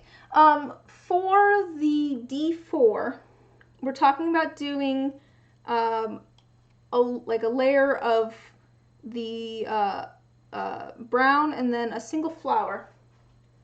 I've got a couple of flowers that I think might work well for that, and I want your opinion. So let me grab out a couple of flowers here that I think might work. That one might be a little bit big. Let me see here. There we go. Okay, I've got a few like kind of flowers that might work well for that. And I want to know your opinion. Okay, let me put these over here for right a second. So I was originally thinking, I only have one of these. This came as like a freebie with some other flowers. Oh wait, let me grab one more option. Oh, I need to be careful. Oh no. Okay. So, got a few options here for that single flower on the D4. I was originally thinking this. This came as a like a freebie with some plants that I got for a custom order, and so I only have one of them, and I haven't been sure what to use it on, but it's very bright, so I thought that might be cool. It's kind of like a little statement piece. But I do also have this dandelion that I was just thinking of using. It has a good stem on it, so it, you know, it could look like it's standing up by itself type thing.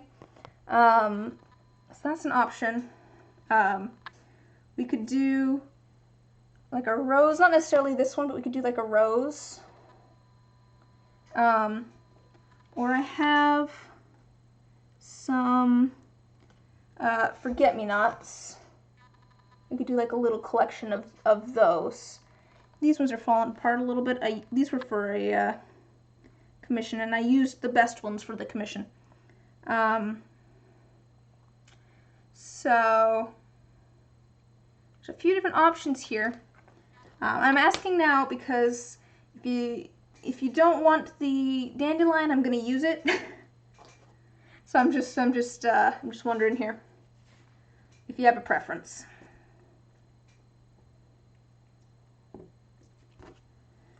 I might be able to do the, hold up on that, okay. I'll start on the, man, when I came down to start streaming, my brother was making banana bread upstairs. I'm gonna go eat banana bread after this.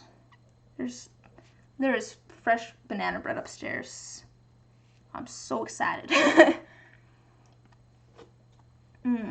But spicy chicken sounds good. Let's see, what do we want to add to this? Oh, you know what? I haven't added.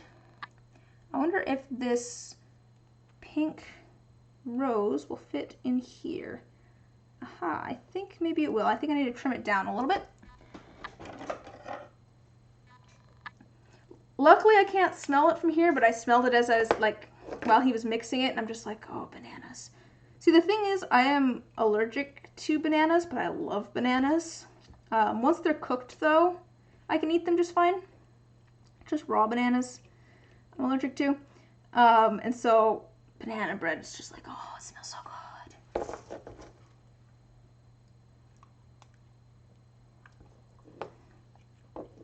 Okay. The color of the first one, yeah, I think I like the pink one. I think it'll stand out the most. But I wanted to ask if you had a preference. So I'm gonna put that pink one back so I don't smush it on accident, because that's something that I would do. So put that back in here. Put the rose back in here. Yeah, I'm gonna be kind of slowly working on your dice over time, or I might sit down and on the smell of baked goods is so good. I may sit down and work on yours off stream at some point too. The jumbo dice, so, oh, perfect, excellent. hopefully it turns out how you want it. Since I've only got one of those. Alright, I'll put the dandelion in the D20 though. Alright, let me come back to, we'll come back to the D12 in a minute.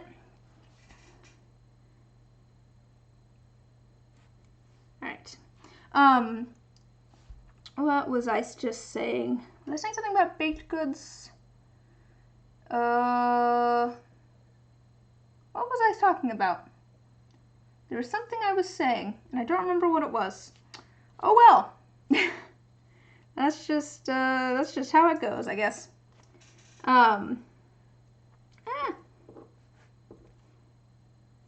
Banana bread. Oh, I'm allergic to bananas. But I love bananas. Yeah, I wonder if that allergy's gone better. I haven't just eaten a banana in quite a while, and it's not like it'll off me or anything. It just makes my throat really itchy. Like my mouth and throat really itchy.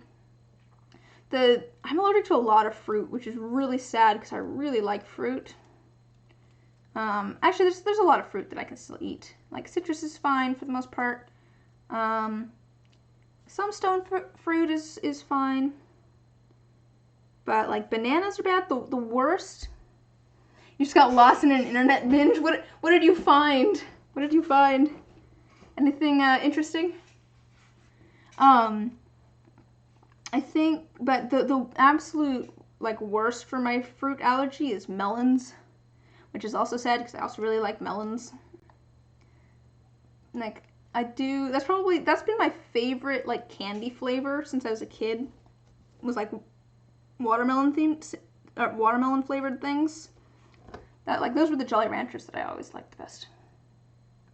Have I tried dried bananas? Yeah. Yeah, I think dried bananas are fine too. It's like once they're processed, they're fine. Like once they're processed at all, they're fine. But like raw bananas for some reason, especially I feel like it's worse maybe if they're green. Oh, I heard something about that. I think I saw something about that on like Twitter or something. About yeah, banana flavored stuff is fine. Now, as soon as it's processed, like and to be fair, like I'm not super allergic, so like if there's some banana in something and it's not cooked, I'll be fine. You know, as long as I'm not just eating a banana, I'll probably be fine. Like Bananas Foster's really good. That's fine. Banana cream pie, that's good. The food that I don't know if it's an allergy or what, but the food that I cannot eat that I actually really like is avocado. And it's not like, it doesn't make my throat itch or anything. Actually, there's a few foods that are kind of like this. I wonder if maybe there's a problem with my gallbladder or something, but that's a different personal thing. But yeah, I know. I really like bananas. I've always liked banana flavored candy too, actually, even though it tastes completely different from the bananas that we have nowadays. But what was I saying? Ooh, I probably fit this in here too. Is that a bunch of red, I think. But yeah, avocado for some reason. Like, I like avocado, but like, as soon as I have avocado, like, I feel like I'm gonna throw up for some reason. I have no idea why. It's not even like an upset stomach, like, kind of thing. It's like, I feel like I'm going to throw up, and I don't know why. Because I do like avocado. But there's a few foods that do that to me. Usually, like, really, foods that are high in fat usually do that to me. So, like, if I have eggs and cheese, thanks. It's an avocado. I know, right? Avocados are yummy. I really like guacamole and like Avocado, like avocado on a burger's good. But yeah, I don't know. Don't know, it's very strange. Eggs and cheese do that to me as well. If I eat a bunch of them, I can't eat a lot of eggs and cheese. Like eggs are usually fine and cheese is fine, but eggs and cheese for some reason, if I eat too much of those, if I eat much of those at all, same sort of thing. It's very strange. Very strange. Chicken salad for some reason, which is just like chicken and like mayonnaise and celery, I think, or something like that. So I don't know. I don't know what's up with that. Where is? Oh, I need some more. I need some more of that purple. I've used all of the little purple bits. That's not the right thing.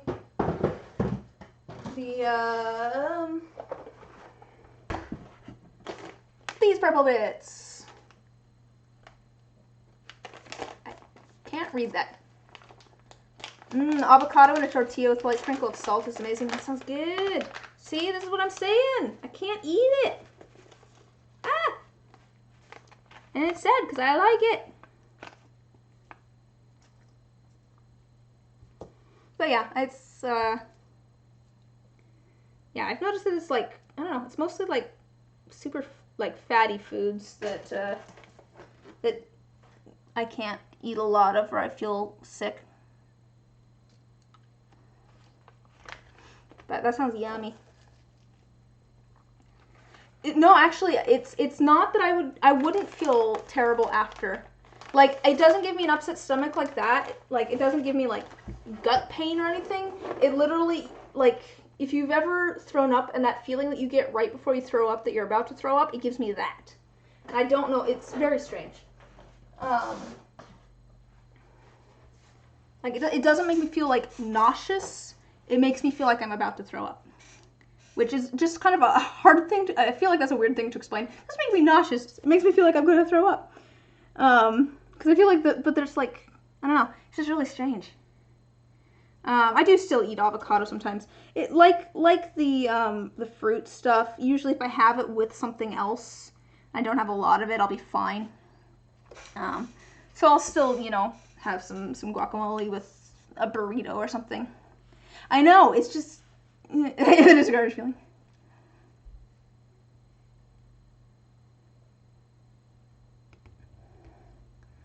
Oh, yeah, makes your water... Handspray... I know, I'm like, there's a lot of words here, and I'm not quite sure which ones I'm supposed to be reading.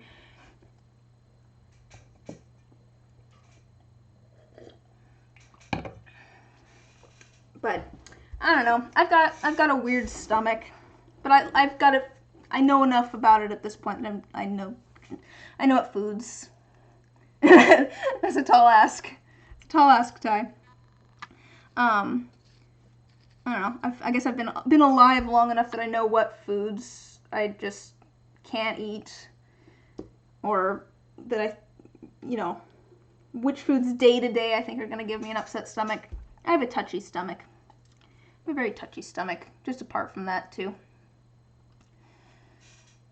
So that's always fun because I do like food. I don't know. I can kind of tell at this point. It's just like, I don't think I can eat that today. And I know which foods I'm just like, nope, can't eat that at all. Your brain will think one word or one line and your hands will type something else. Man, I can't even multitask when I want to. Alright, we're going to fill this in. We've got, I think, most of our flowers in here. Got a little bit of kind of a neutral color. Not cat hair. That's not the neutral color that I wanted. Tell your stomach to keep his hands to itself.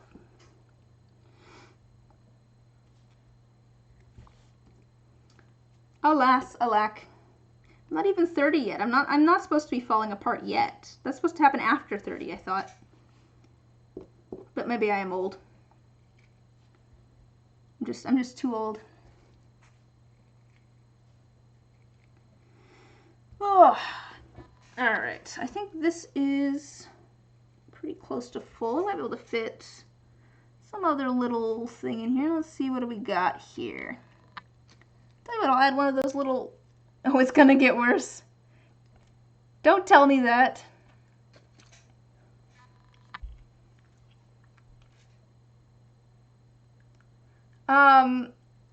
What did I type in? I think I typed in like dried roses or something like that. I did get them from Amazon.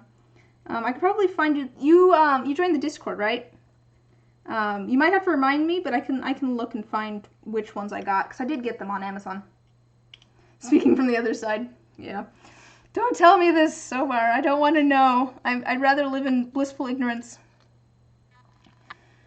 Yeah. So if you just, I don't know, try to, if you can shoot me a message or something, because I will forget. I can go look up what I got and give you a link. But I think I looked up like dried roses or dried rose petals. Oh, same name is on here. Okay, cool. I have the same name as well. I'm also Human Disaster on there. I feel like I should be fairly easy to find, probably. I'm one of the 3 people with a green name.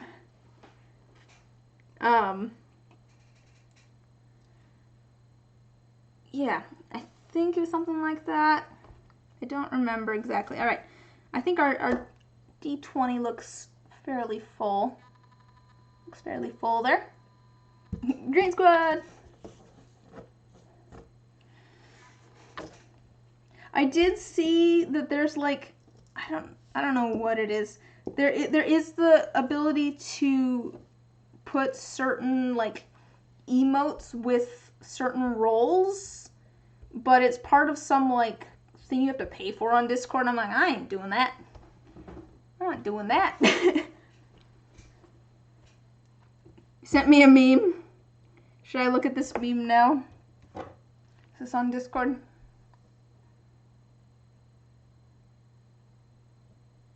Come on. I'll open up Discord. It's an avocado. Thanks. What have I been sent? Ah. No. Yeah. Here's the meme that Omar just sent. It says me trying to basically do anything after age 30. My body is broken.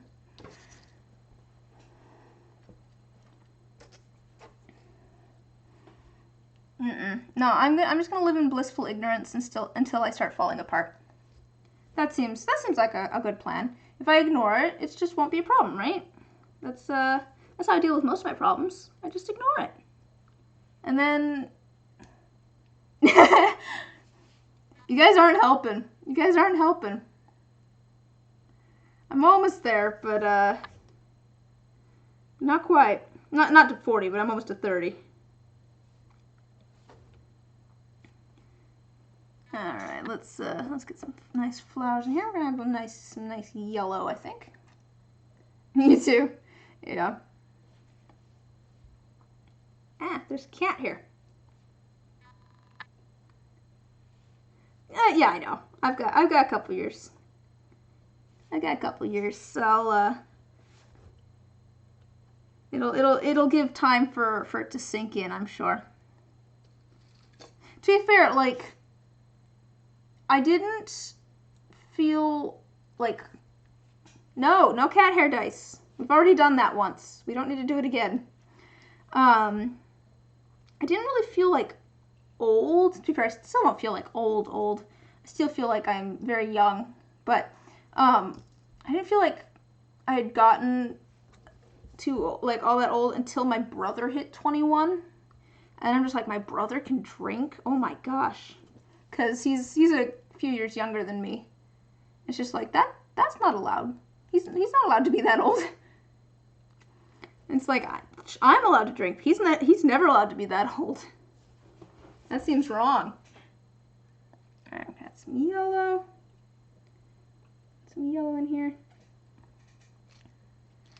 But alas, the clock keeps ticking. Time moves onwards. I do feel like I I feel like I've been having my existential crises a little bit less frequently, so that's good. They aren't quite monthly anymore. You don't feel old either, but you just have to stretch now before you do activities. Oh man, I should probably be more active than I am. I really should like just get out of the house more than I do. Just I don't know. I mentioned this on the Discord just because no one responded to it, which is fine. You want to see cat hair dice? Where do I have my cat hair dice? They're here somewhere. Did I bring them back down? Oh, here they are. You asked for it, Ty. You've asked for it. I have cat hair dice. I was bullied by the chat into making these. Not really. They said, you should make cat hair dice. Yes, I have. Here's cat hair dice. The thing is, the chat was just like, you should make cat hair dice. And I was just like, you want me to make cat hair dice? Fine. And I pulled out a bag of cat hair that I just had sitting in a drawer over here. And everyone was like, why do you have that? And I'm like, I mean, you guys are the ones that just asked me to make cat hair dice. You're really gonna come at me for that? For reference, I had it because I was doing needle felting at one point. I was just like, I bet I could needle felt out of my cat's hair. And so I saved some of it when I brushed them. So I just had a bag over here. Yeah, here it is. With all my other needle felting stuff. I think this is Koshi's. I think this might be Koshi's. I can't remember. This is your greatest achievement. This is what happens when you ask to have things made too close to the sun, I suppose. Of course, now anytime I get any sort of new mold or anything, they always ask for cat hair. Cat hair keycaps. Cat hair jumbo die. No. You used to make yarn out of your cat's fur. Calico. Oh, that's cool. That's cool. Yeah, I think that's Koshi's because it's all black. And Koshi's my only purely black cat. That's why I'm guessing that it was hers. I don't remember off the top of my head though. I saved that a long while ago. It was a while ago. See, I'm not the only one that's weird and has random things like containers of cat hair. I'm just, you know, one of the weirdos that has a random bag of their cat's fur. No. It's so, I really love hanging out with other artists, 'cause like I feel like I get them and they get me. I'm just thinking of, I did a painting class right before yeah, it's the only one you know. That's fair. But I did a painting class. It ended right after quarantine started. It was very strange taking a studio class online, but that's a different story. But I just remember like the teacher of that class, he was probably in his 30s. He wasn't super old. But he was just like, oh, I could use this for an arts and crafts project. I'm going to save this. And I'm just like, my people, because I have so much random junk and random things that I've just saved, because I'm just like, I bet I could use this for an arts and crafts project. Like, I don't know. It's just like the possibilities. So meeting other people like that's just like, yes, I'm not the only one. That's why I have my crow painting that I did, that I started on. Yeah, I don't know. I don't think I have the actual portrait in here. I'll pull up a picture of it. Yeah, I don't have the actual painting in here. let me just pull that up real quick. I did a painting that I started on stream. I have to remember when I did that. I have to scroll through all of the many photos of dice that I have on my phone. I have lots of photos of dice on my phone. And cats. Oh, cats. Oh, also a shirt. Here's a shirt that I tie-dyed. Sorry, you get to see the shirt that I tie-dyed recently. I did tie-dye with some friends. Okay. Where is that painting? It would probably be faster for me to just go to Instagram and show you from there, now that I'm thinking about it, because I'm pretty sure I have it on Instagram. Yeah, we did some pretty things on Instagram. No, I need to not get distracted by the pretty things on Instagram. I follow a whole bunch of dice accounts on Instagram, so come on, why aren't you loading? Apparently Instagram doesn't want to. There we go. Where is that painting? Here it is. Okay, here's the painting that I did. And all that stuff at the bottom is just random junk that I glued to the canvas that I've just randomly collected over the years. It's all stuff that I was just like, oh, I should save this for an arts and crafts project. I could use that for something. And so this is a painting that I made it's titled Self-Portrait. It's subtitled The Collector. Oh, what? How do you pronounce that? Dada? Dada? No. With the like all the collage and the sort of isn't that style more focused on what's the word I'm looking for? Being incomprehensible, though, which sounds strange, but it's about like creating things that are there to be like, I can't remember the whole yeah, I guess kind of the collage. I feel like it has more of a focus on, like, I can't describe what the movement was exactly, but it's like,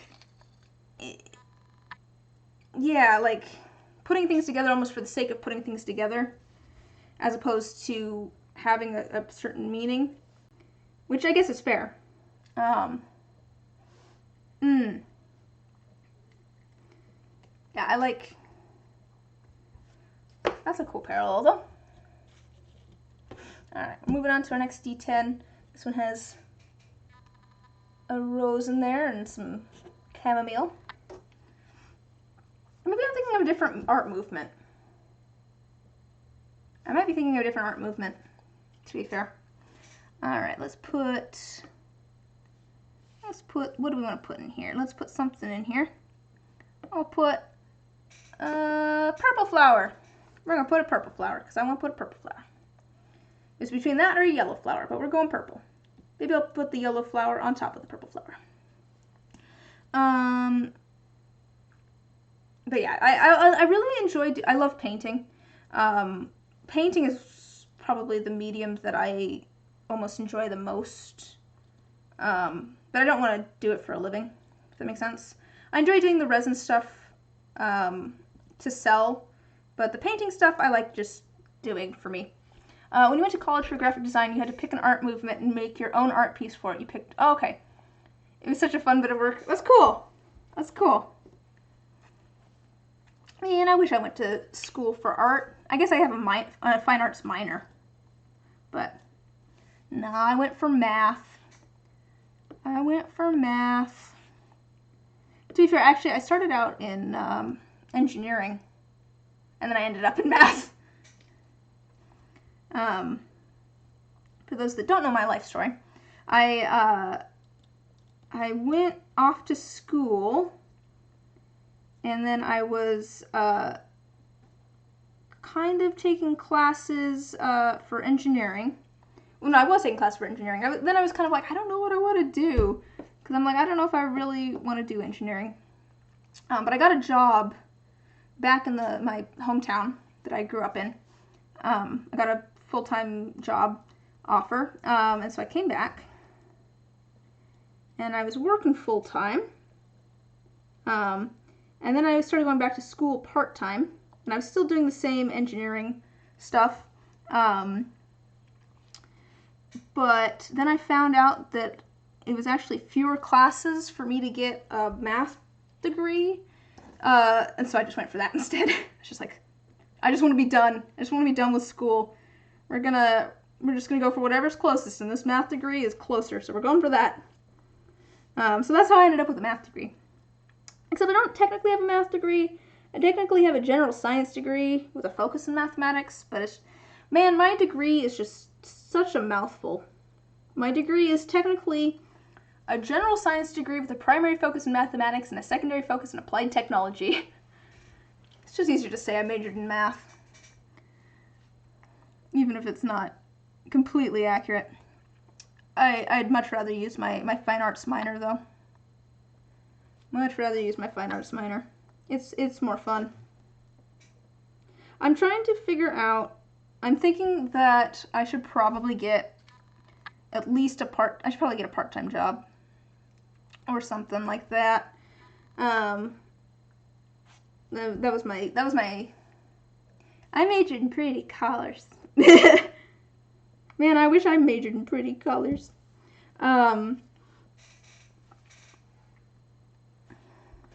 That's cute. That's very cute. Pretty colors. Alright, have a good night, Omar. Thanks for stopping by. Glad you could come hang out for a bit. But yeah, I'm thinking I should, so I had my,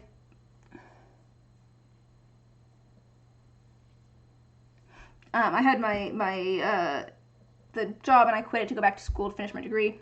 And then I got my degree right after the quarantine started, so things were a little weird. But kind of fell into this, which I really enjoy doing.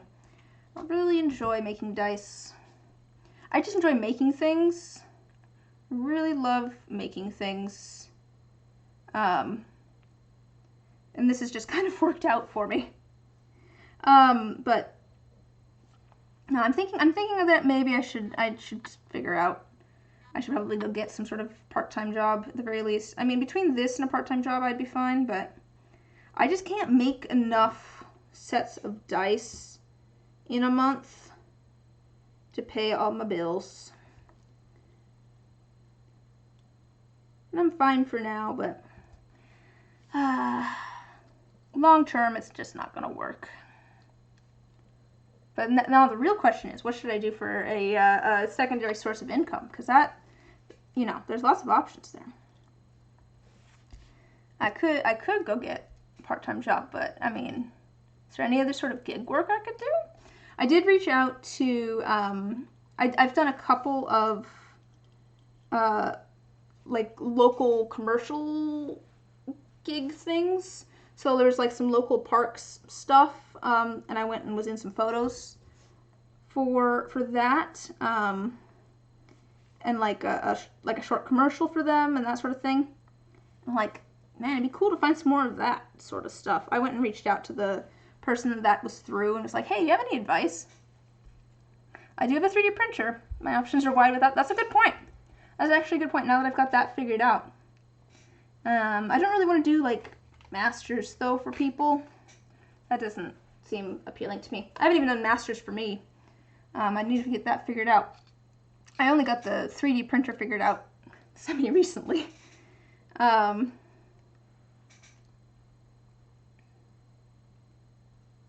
But that's a good point. I could definitely do some stuff with the 3D printer.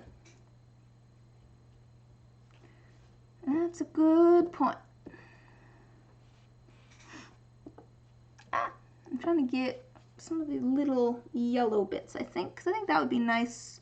Got some yellow here, but it'd be good with the purple. You've done your own masters, but you can also print and mold your own figuring. Yeah, that's something that I was thinking about recently, actually. It's like, it might be cool to, like, make some what's the word I'm looking for? What's the word I'm looking for? the little people. What are the little people that you use in D&D called? I don't think figurines right. What do you call those? My mind is blanking. My mind is blanking on what those are called. Minis! Yes, that's them. I was thinking the other day that it might be cool to try making some minis, because you made a 3D model of a dolphin that you're experimenting with how to make a mold out of, so you can do what you do with dice with them. Yeah! That's something that I'm going to try doing that, possibly. I need to go look and see if I have something that's the right size, but for a commission that I'm working on, we're trying to make like some little crystals, and I have some crystal molds, but they're just a little bit too like wide for what I need them for. So I was thinking of going and trying to maybe 3D model like some little crystal clusters, and then make some little tiny molds for them. It'd be fun trying to get the resin in there, but you know, could be cool if I got it to work. I don't know. I'm always looking for more like ideas for things to make with resin. I do have something that will hopefully be coming up. I'm not gonna reveal what it is yet, because I want to see if it works. And also, this is actually something that it's unique enough that I don't want anyone stealing the idea. I'm being proprietary, I guess, with it, but I have an idea for something that may be coming up that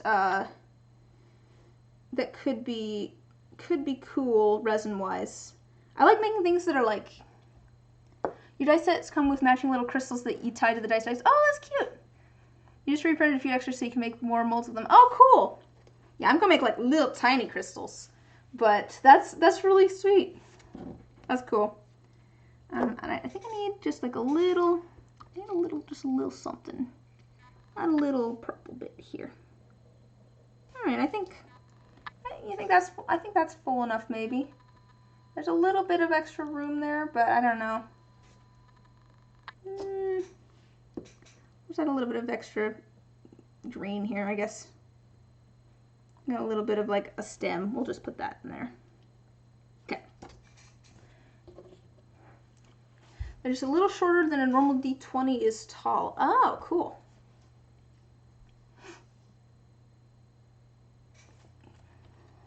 So you do little do you do little like matching dice bags for all of your dice sets? I'm not that ambitious, I guess. I have little glass bottles that I send all of mine in. All of my dice come in little glass bottles. So, well, not all of them. If you're getting jumbo dice, they're gonna come in a cloth bag, because they don't fit in my glass bottles. And if you're getting just a single die, usually I wrap them in like brown paper. Because it doesn't really make sense to put just a single die in a glass bottle. But that's besides the point, I suppose. All right, let's see. We're gonna put this yellow flower here. Got a nice yellow flower.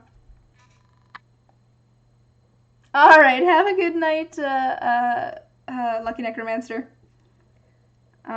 If you do end up wanting to watch this later and seeing how your dice get poured, yeah, it should be up for the next couple of weeks.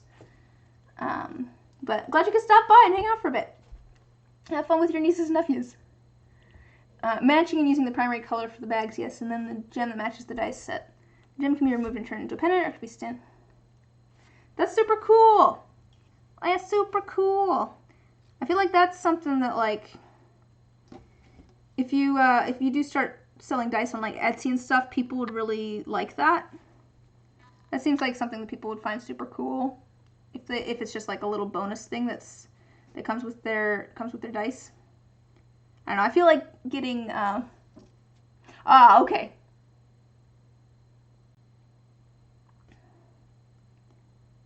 Alright, well, have a fun rest of your day. It's nighttime for me, so it must be nighttime for everyone, obviously. That's the thing with streaming. It's just like, I have no idea what time it is for anybody. I know what time it is for some people. Pretty little bonus thing plus it acts as a dump mold. Yeah. In the past I did bonus D4s. I have like little crystal D4 shapes. So little crystal D4 shapes, and that's because I was doing regular D4 shapes with all of my dice sets. So you get your dice set and then like a random colored crystal D4. But now most of my sets use that crystal D4 shape. I'm still doing that where you get like a random bonus D4, but I'm just gonna slowly start phasing those out and send along a bonus D6 instead, because I feel like that's more useful. I feel like a bonus D6 is more useful than a bonus D4. So I've still got a bunch of little D4s that I need to sand and polish, but at some point those will change to D6s. Little behind the scenes thing here for anybody that might want to order dice. Still D4s, but it will eventually be D6s. With commission sets, what's this? Oh, one of your little, yeah, we'll see. Oh, cool. Yeah, I have a mold that's kind of similar. Let me click off of this so I can actually see what I'm showing you. I have a mold that's kind of similar for some little crystals. Which actually reminds me. That's for just like pre-made sets. You get a bonus D4, and soon that will be bonus D6s. And then for commission sets, you get a bonus crystal D4, and that's because my commission sets still use the regular D4 shape. I probably could give that as an option, but I like being able to have the extra thing. But and then you also get like a keychain, and usually it's a crystal shape, unless someone shows up to the stream and has a different preference. And then I use those as dump molds for the commissions. Hi, Dr. Sci-Fi. How you doing? Yep, it is dice time. I'm putting a whole bunch of plants into these molds, so they've got all sorts of fun, colorful flowers and plants in them. And I'm doing that to an 8-piece set at the moment. I'm on to my second D10. We're just filling them up with all sorts of colorful things. I'm trying to kind of mix it up a little bit. Working on Etsy stuff. Nice. Oh yeah, because you have your you had your stuff that you were just launching, right? That was you, right? That was just launching some stuff? Or you were planning on it. How's that going? Let's see here. What do I want to add? Let's add some orange, I think. Yes, the D&D tiles. Launching tomorrow, you hope? Yeah, there's a little bit of a setup, I know, that goes before launching. I guess is there really only one listing for that at the very least, or is it multiple listings? Because I've moved now, obviously. I was on Etsy and now I've moved my own site, but I'm trying to get some leaves. Just a moment here. Well, we'll use this down here already. That was I always leave things to the last minute. I'm trying to get better at like kind of getting ahead of things a little bit. 2 listings, a core set, and a castle connection. Oh, okay, cool. Yeah, that sounds cool. I saw the photos that you sent, and they look really cool. I bet people are gonna be excited about those. I bet. What was I saying? Oh, just that setting up. I usually would make like all the listings the night before my shop updated. It'd be like Thursday night. Shot a video to promo it, but have to finish editing it. That's a bit. Man, I don't like editing. I'd probably make YouTube videos if I could stand editing. I don't know why. I don't know if it's just because I'm bad at editing and therefore I don't want to take the time to do it, but I just like can't take the time to do it. Some people are really good at editing, but I don't have the patience for it. I'd rather be in a video than edit a video. Oh, I already added some leaves to this one. We'll add that to a different one. I would like to, man, I'd really love to do some voiceover stuff for something. It was more than a year ago, probably. It was a little bit more than a year ago now, but I took a voice acting class online. It was during, normally it would be in person, but since, you know, there was a whole quarantine going on, it was online. And since it wasn't local, it meant I could actually take it. And like ever since then, I'm just like, man, I'd love to do some like voiceover stuff or voice acting stuff because this is fun. I wasn't like the best at it, I will admit. Like, I wasn't great at like character stuff, but I feel like I was pretty good at commercial stuff. The commercials I could do. Apparently I sound, what was it, youthful and wholesome, which I guess is maybe a good combination for commercials as well. But I feel like that stuff, the commercial stuff I got, that stuff I understood. So, I don't know, that'd be fun to do though. Again though, like I'm much happier, like I don't like having to plan things. You're going to try and do a tutorial bit or just crafting videos, but you have to do voiceovers. Living in an apartment, the sounds. From stomping up from upstairs. Yeah, I bet, yeah. Apartment life. There's quite a bit of yellow in there already. Let's add some red. I think I need some more of the carnations. That's what I've run out of. I don't have any of the carnations left.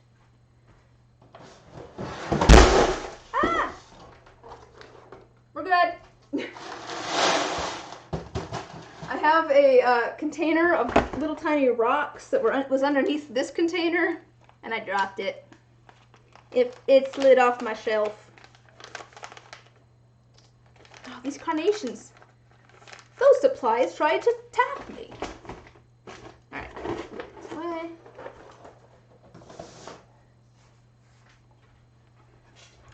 It's like I need some more red in here, but I don't have any red, so there we go. Now we've got some carnations again.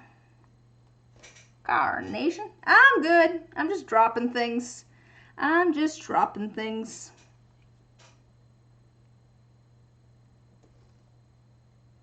What's new? Heck! You good, Jen? You good? I'm just being loud, dropping things. There we go. We're adding a little bit of red in here. That seems like a good choice. The items are demanding their time and dice. I don't think I'm going to add the rocks into a set of dice. Those might weight it just a little bit. Although it would be pretty cool to do a set of dice that was like jam-packed full of different rocks. Could be cool. Would probably be weighted horribly though. That might be a poor decision, but it looks kind of cool. What if I just did a leaf? So this is going to be the lowest face. What if I just did a leaf? It would be a set more for looks. I like making things that are usable. I have cat hair in my mouth. There we go. Got it. You're supposed to be in the random bag over there, not in my mouth. Okay. Yeah, and I like making things that are like usable or useful. That's why I don't make a lot of like tchotchkes. I don't make a lot of trinkets and stuff. I probably could, but I like things that, you know, people can actually use for something. That's my problem when I'm like, what should I make? I should make some more things than just dice. What else should I make out of resin? It's just like I'm not interested, I guess, in making paperweights. I want to make things people can use. Let's add a little bit of this orange, and then I think we'll call it good. Yeah, I try not to make weighted dice. Every once in a while, for like a commission, someone will ask for something aesthetically, and I'm just like, just so you know, these probably won't be weighted the best. Could look into making D&D set props. Yeah, that's true. That's something that I could print out off of with the 3D printer. Design, print out, and then either pour with resin or just print them out and paint them or something. That could be cool. I think that's good enough. It's kind of a slightly different bottom than usual, but I think that'll be good. Move on to our D8 here. Let's see, do we have anything? Let's add maybe another rose. That might be cool. I have some leaves here. Let's do that first. We're going to add some leaves to our D8 face, and then we're going to add a rose by any other name. Okay, cool. Yeah, D&D's really gotten, it's back in popularity. I guess, to be fair, D&D, I don't know if it wasn't like as popular maybe as it is now, but I've never had trouble finding people to play D&D with. Like, I've played D&D since I was a kid, because I grew up playing it with my family. Come on. My rose is being finicky. All right. I've never really had trouble finding anyone to play D&D with, but I feel like it's really gained in, like, rose in popularity recently. I think part of it is just like people want to meet up with their friends and have a reason to meet up with their friends. I think that's part of the reason I don't like playing it online. Let's see. Even if not big sets, but little props like books or potion bottles, chairs, bar tables. Yeah. So someone may like to build out bigger sets of their own. Yeah. No, that sounds really cool. That would be cool. I do like that idea.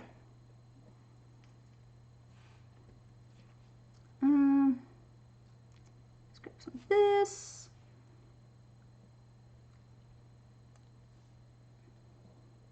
Trying to get all my colors and everything in here.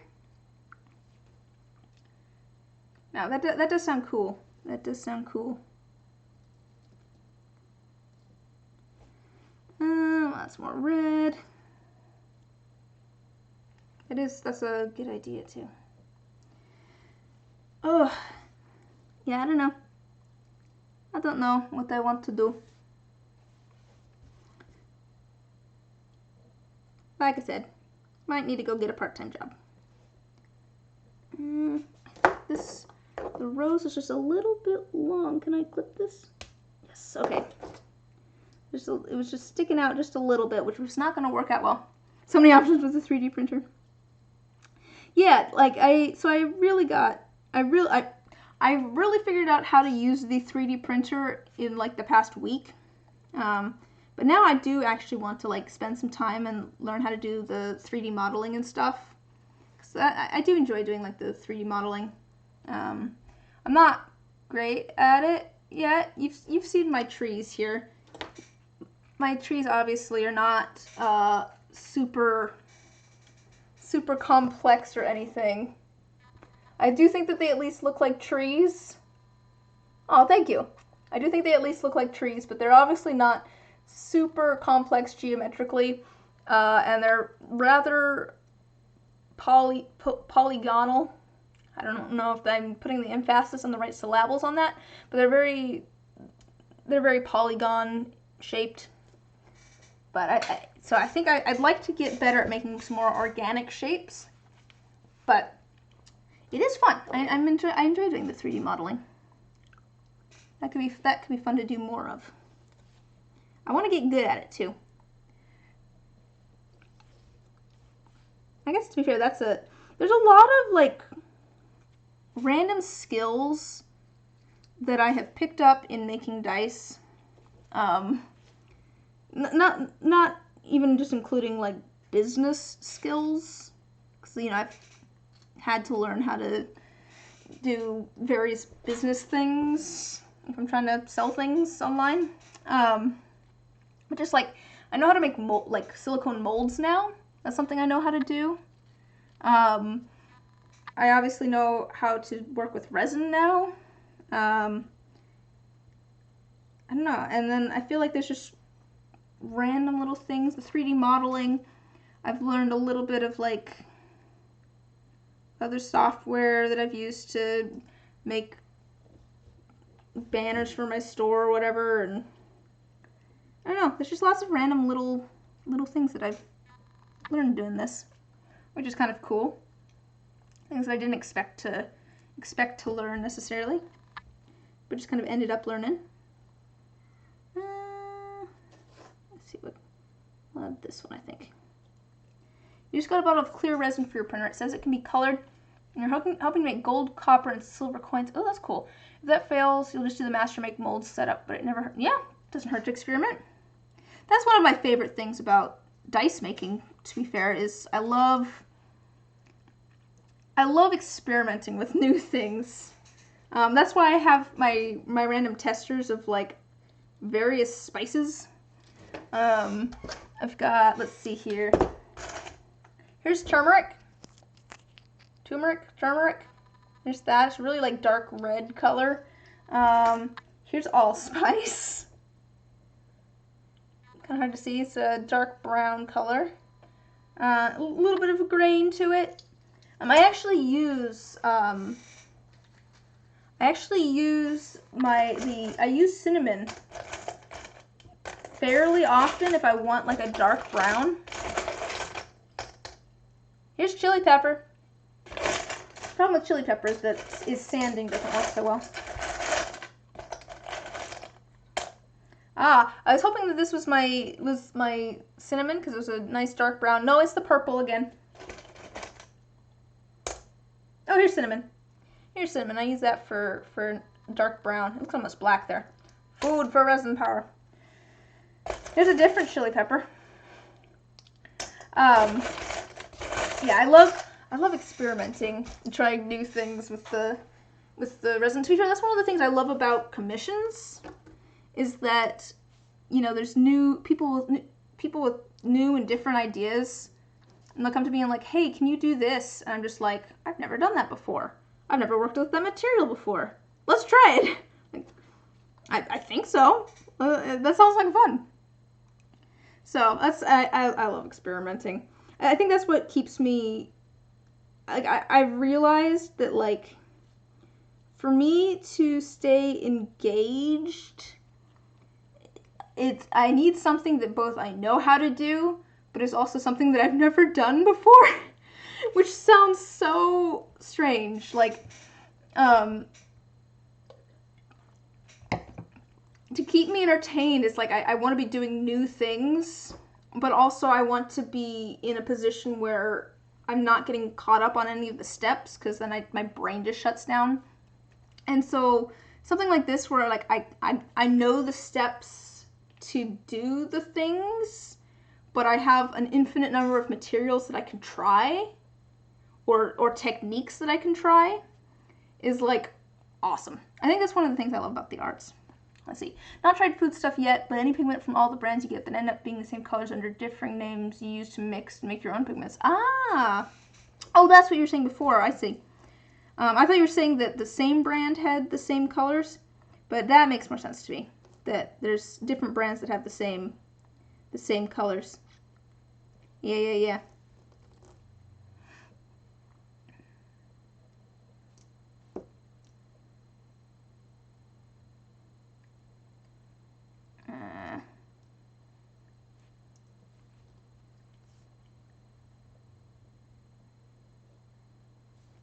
Alright, I think that's pretty good. I feel like maybe it could use a little bit more color. Let's add a little bit of that yellow in there. Definitely use some yellow, I think. And then I think this one will be good.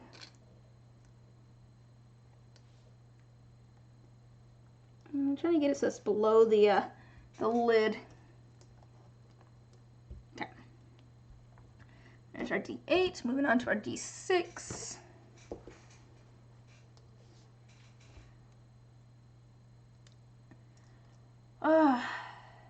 Any brands that have a real red for a, let's see. So far, only one has a true red. The rest are all pink or this wine red. I feel red has become, yes, I think red is the hardest color to find. Are you looking for like a mica or a translucent pigment?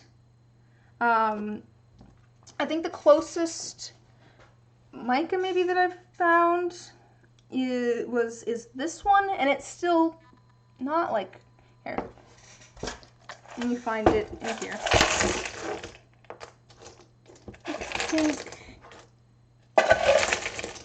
Yeah, I was looking around. I think that's this one. Yeah, that's this one. So let me do that comparison. So here's like a pink next to it. You can see it's definitely more red. I'll put some different colors next to it, so you can kind of see. Here's like a wine kind of color. So I think maybe this red is the best that I've found so far. And this is the, what is the brand? It's like Hippie Craft or something like that. Pure red. Oh wait, it says on here. Yeah, Hippie Crafter Pure Red. I hear a kitty cat outside. Yeah, this is probably the most red that I've found.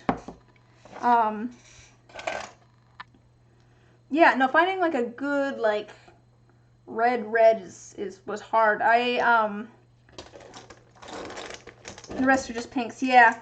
No, this one came with quite a few. So it came with that, which is called Scarlet, is kind of pink. Came with rose and wine as well. So, and then where's the rose? Fuchsia. Yeah, it came with like a couple of just kind of pink-ish colors. But yeah, this one that's called Pure Red is pretty okay. It maybe leans a little bit more orange, maybe? I don't know. I think it's pretty good. Well, here, let's compare it to, let me compare it to, I have a good like red.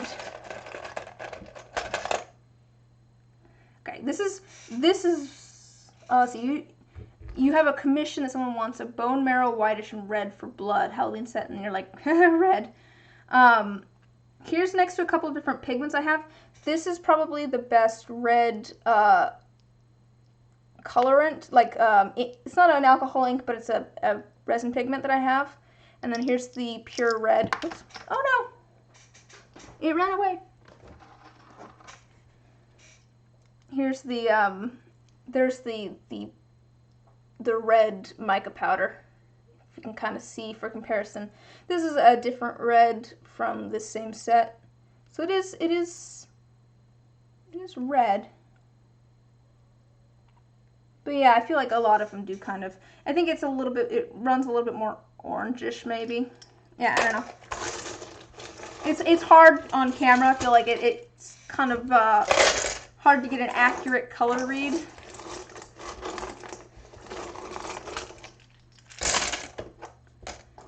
But no, that was something I needed black mica for commission, and then I ended up not using it because it just didn't really work out well. And when I was doing that, I decided to just look for something that also had a red and a brown, because I did not have a red or a brown. And that was the one that I found. It looked the best in the, yeah, I don't know why. It's like the brown, not the brown, the purple alcohol inks. It's like, why are none of these actually the color? I should probably actually look for a different purple alcohol ink. I haven't done that. I should go ask some folks. Actually, do you have a good recommendation for a purple alcohol ink that doesn't discolor? I know you were having that problem, but I don't know if you have a different purple alcohol ink that you've used in the past that you would recommend. Or if there's just that. Oh, okay, so it was just the one that had all the problems. Wasn't sure if you'd changed recently or something. wonder if I could fit this in here. I think I could. Let's put this yellow in here. Alright, I'm going to put this whole yellow flower in here.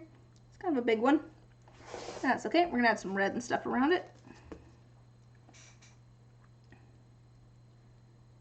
Alright, I have a couple other dice folk. I'll ask them. I know that they have used some different brands and stuff, so I'll ask them and see if they have any recommendations for a good purple. You just got a new brand that is you're trying, but you haven't made your color donuts yet, so you're not sure how the purple comes out. Yeah, I'd love to hear it. I'd love to hear how it turns out. I'll ask a couple of dice makers that I know if they have any recommendations as well for a good purple, and I can let you know if you want as well what I find out.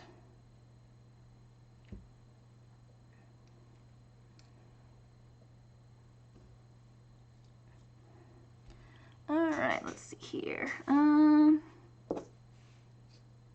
Trying to get some different colors.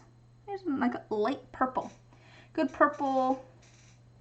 Yeah, good purple for inks and good red for micas. Oh, yeah. I feel like this is a struggle that I've heard other people talk about as well when it comes to resin. The purple inks. And it's good to know that I'm not the only one that was having difficulty finding red mica as well. Because when I was looking, I was just like, why is there no good red? I need a red. Why is there none?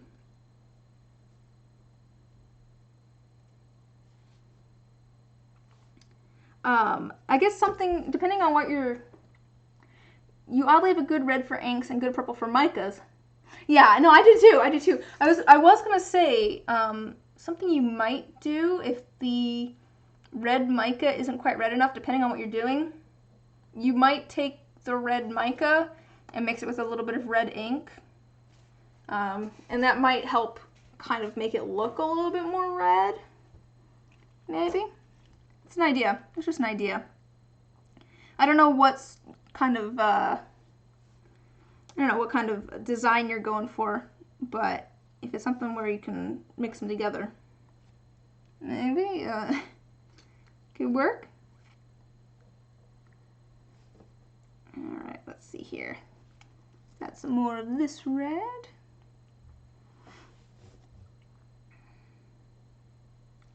I just want all the colors in here because they're so pretty. I like colors.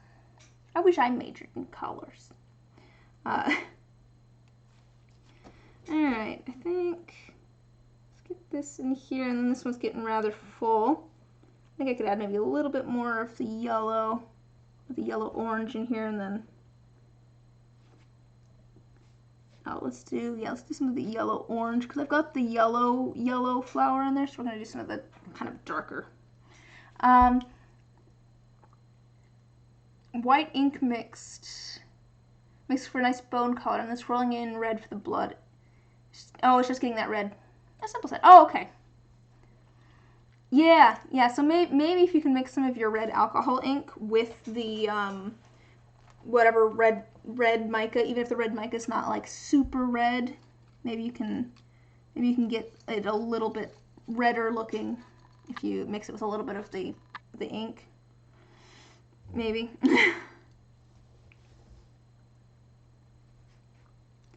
Let's add one of these. Okay. I think that's good. We've got, look at all the color in there. Look at all that color. There we go. Lots of colorful flowers. I hear a kitty cat. You guys want to see a kitty cat? Should I bring the kitty cat in for a second so we can get more cat hair everywhere?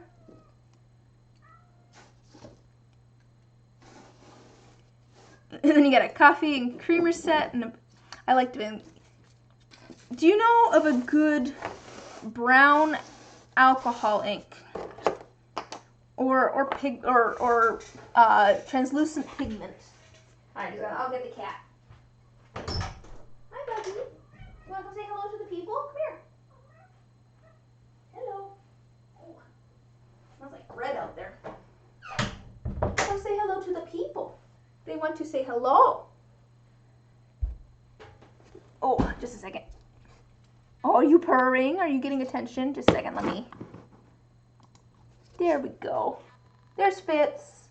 Here's Fitz. He's purring. He's so happy he's getting attention. Fitz likes to spend time outside, but it's starting to get cold out and he doesn't like the cold. And so now he's spending more time inside cuddling. Hello. Oh, he's purring. He's so happy. He wants down. Buddy, you can't hang out in here. I'm sorry. You can't hang out in here. I'm gonna football you and then take you. Football. I'm gonna set you back outside. Yeah, go take a nap somewhere. More fluffy samples. He's a good boy, except when he's not. I don't know why he's been harassing the other cats more lately. I need to figure out. Anyone have any good enrichment ideas for a cat that has a lot of energy? He just has, ever since he was a kitten, he's had so much energy. And then he plays with the other cats too rough, and they're not happy about it. So I need maybe some sort of climbing thing for him. I think he might like that. He might like something that he could climb. Look at this weird flower. Look how strange. Oh.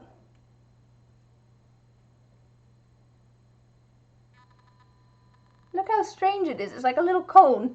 I'm gonna put it into the tip of this crystal-shaped D4 though, because I feel like that sounds cool. Might be easier to do that after I set something else in here first. All right. More fluff samples. I do have 4 cats, so you know, if they come and scream at the door, then you'll get more fluff samples in the form of more kitty cats.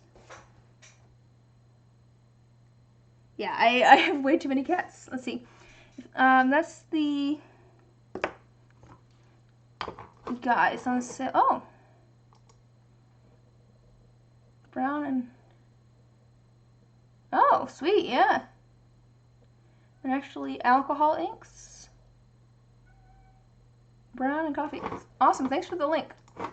I will worry about that. I'll send that to myself. You've not color sampled them yet. I'll look at the reviews and stuff too. See if there's any. Jen. Yeah, Jen is for lack of a, well, I guess I could say benefactor. Jen's my sugar mama, basically. Reviews seem good. Oh, okay, cool.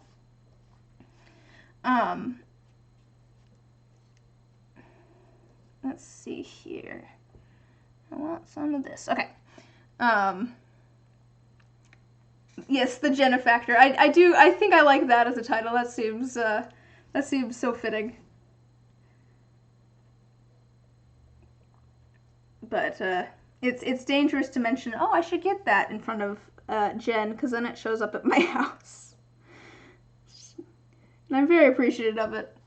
But it's just like, Jen, you don't need to keep doing this. Let's see here. I'm trying to get some flowers in here. I'm trying to get them into the both corners. Let's see.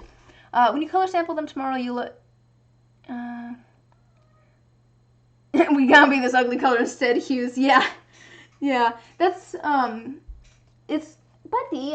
I'm working. I'm working, buddy. The thing with Fitz is that he, like, all of the cats want to hang out. So usually if I'm in a room that the cats aren't in, they like run into the room and then they want to hang out with me in the room. The thing with Fitz is that he doesn't really want to hang out in the room with me. He wants me to come hang out with him. So he'll come and like yell so that you will come and follow him. And he usually wants you to either go pet him while he's eating at the food dish. That's a very common one. Or come hang out with him on the back patio. It's like, he's just like, yes, follow me. Come hang out in one of my favorite spots. It's just like, buddy, I'm working on things at the moment. Oh, yeah, he's a funny boy. But no, yeah,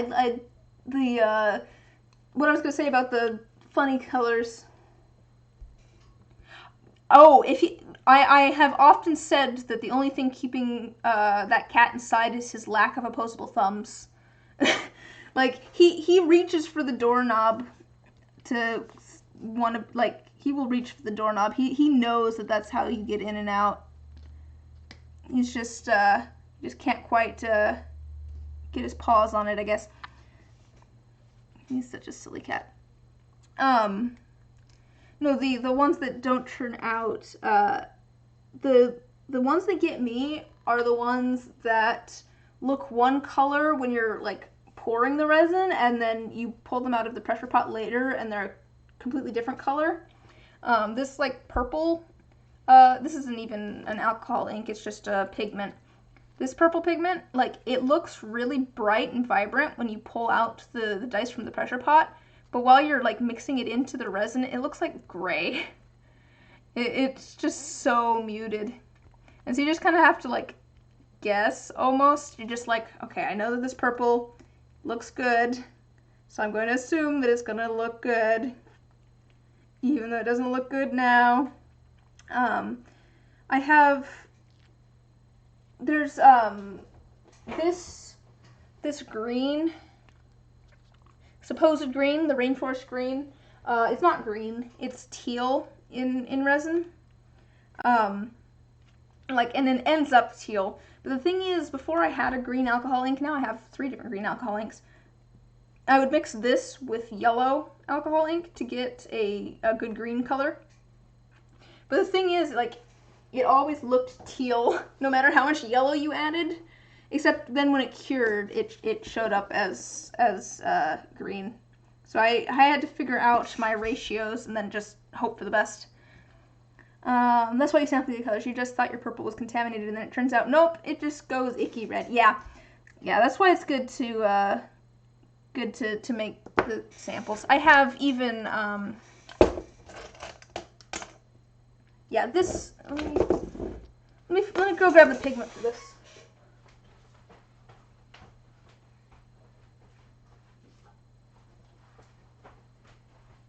That's on, this one's on a shelf back there because it's technically a soap color. Yeah, these are the same. This paint chip right here that's kind of a dark pink reddish color. Yeah, that's this pink pigment right here. They look so completely different. And that's why I do my test chips, because that is a different color. I'll set that over there and put it away later. To see of our colors. That was a problem that I had recently, actually. I was trying to mix a brown, then change. Yeah, I feel like they tend to get darker usually, but no, I was trying to mix a brown color, and it looked okay in the mixing cup, and then once I unmolded it, it was like a wine color. It's like a reddish purple color, which is kind of pretty, but not at all what I was going for. I was going for like a coffee color. There we go. Look, it's like a reddish color. It's kind of like a wine color. It's not. It did not end up being brown at all. So I mean, this is my tin of miscellaneous dice. So if people order, you know, a mystery like unsanded dice set, they get stuff from in here. But yeah, this is there's all sorts of random things in here. Those are always fun to put together. I've sold a couple of them. I was kind of surprised. Yeah, it's fun. No, I've sold a couple of the miscellaneous raw, or the mismatched mystery raw sets. So, but they're fun to do because like I have it so it's just like, hey, if you have something in particular that you want, you know, like a certain color scheme or something, you know, leave a note on the order and I'll try my best to kind of follow that if I can. And it's always kind of fun trying to follow the themes that people have. They're like, hey, I would like red or purple and gold if possible. I'm like, sweet, this is fun. Or that was one that I got at one point. I was like, oh sweet, I have all of these things. Someone wanted like warm toned pastels. I'm like, I don't really have a lot of warm toned pastel ones, but I've got some other random pastels and then some that kind of look like they go with pastels, so they're getting these. Yeah, go for it. Go for it. I think it's fun. I think it's just fun to do. It's not like I sell a ton of those. I think I've sold 2 or 3 sets of those in the, you know, year or so, a little bit more than a year that I've been selling dice, but they're always fun to do. I feel like, you know, that I have them as raw sets, so, you know, it's people who are interested in sanding their own dice, which I don't know, that's a lot of work. I feel like sanding dice is a lot of work, and it's a, you know, it's a mystery what you're gonna get, and it's handmade dice, so they're still fairly expensive and that sort of thing. So I don't expect people to order them, but I've gotten good reviews from the couple of ones that I've done. People saying I liked all of the dice in this set, so that's always nice too. I'm always happy when people are happy with what they got. That's kind of my thing though. I want to make things that people are happy that I want people to feel like they got their money's worth. How much is a random set? I have it at like $30-ish, I think. Because to be fair, it was about half of what a regular set. My sets at the moment. Oh, thanks, Dragoon. I appreciate it. Oh. I'm definitely still having fun making them. So I'm glad you're enjoying looking at them. Yeah, no, my prices have gone up since I've started. Because when I first started selling dice, they were at like $50 per set. And I found that number because it was kind of in the middle. I found of things that were, it was at kind of the lower middle end of dice that were for sale online. It's just like, okay, well, we'll try to keep it in line with that. And then as I've gone on, they've gotten progressively more expensive, which to be fair, they've gotten better too. I look back at some of the early dice sets I've made, I'm like, man, I can make those so much better now. Just the polishing stuff. You probably do. Yep. No. Well, have you looked at how many hours it takes you to make a set of dice? That was kind of what finally got me to raise my prices. I actually went and sat down and I timed each step of the process. So I timed how long it takes me to pour a set of dice. I made a set of Galaxy dice, which is a set that I've made a lot of before. And I did 3 sets of those all at the same time, so I wasn't putting together a whole bunch of different materials and stuff. So I went and tried to do as efficient as possible, like the quickest, easiest sets that I could do. And I went and timed everything. I went and timed, you know, that. I went and timed how long it takes me to polish, to sand things. I went and figured out how long it takes me to like clean them and how long it takes me to ink them. And some of that time has gone down a little bit as I've gotten different equipment that can help with some of that. But what I finally got to was it takes me about 3 hours minimum. Hi, Enchilada. It takes me like 3 hours minimum to make a set of dice. And then I was just like, oh, yeah, I'm definitely not making minimum wage on this. Because if it takes me 3 hours, even at And that's at the lower end. Plus materials and everything, yeah. But yeah, if it takes me 3 hours to make a set of dice at $15 an hour, not even taking into account, got yourself a pressure pot for resin, but never going to use it for resin. What are you going to use it for? I'm trying to fill this with flowers. Carbonating fruit. That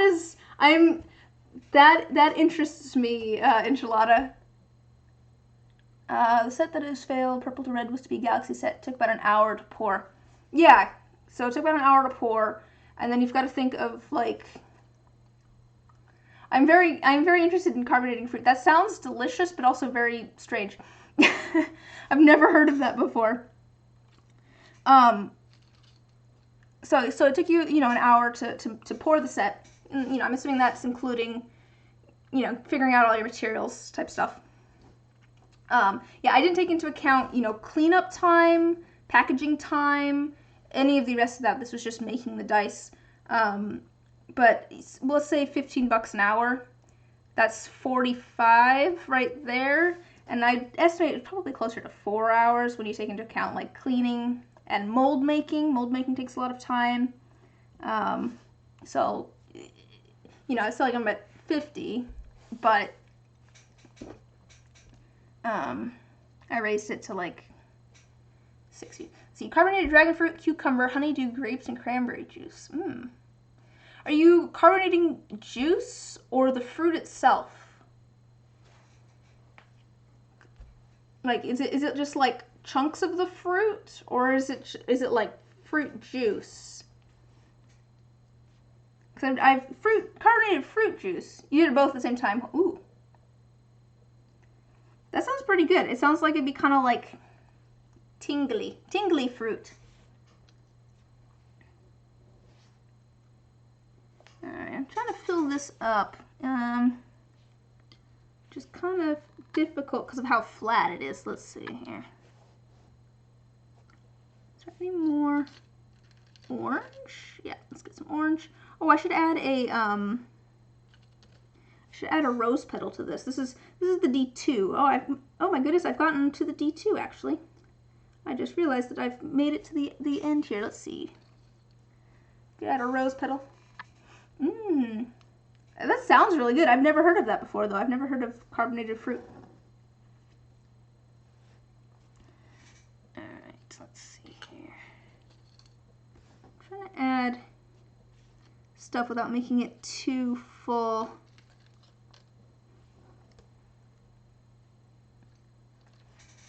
Oh, here, I've got some flattened out ones that I pressed. Let's add some of those.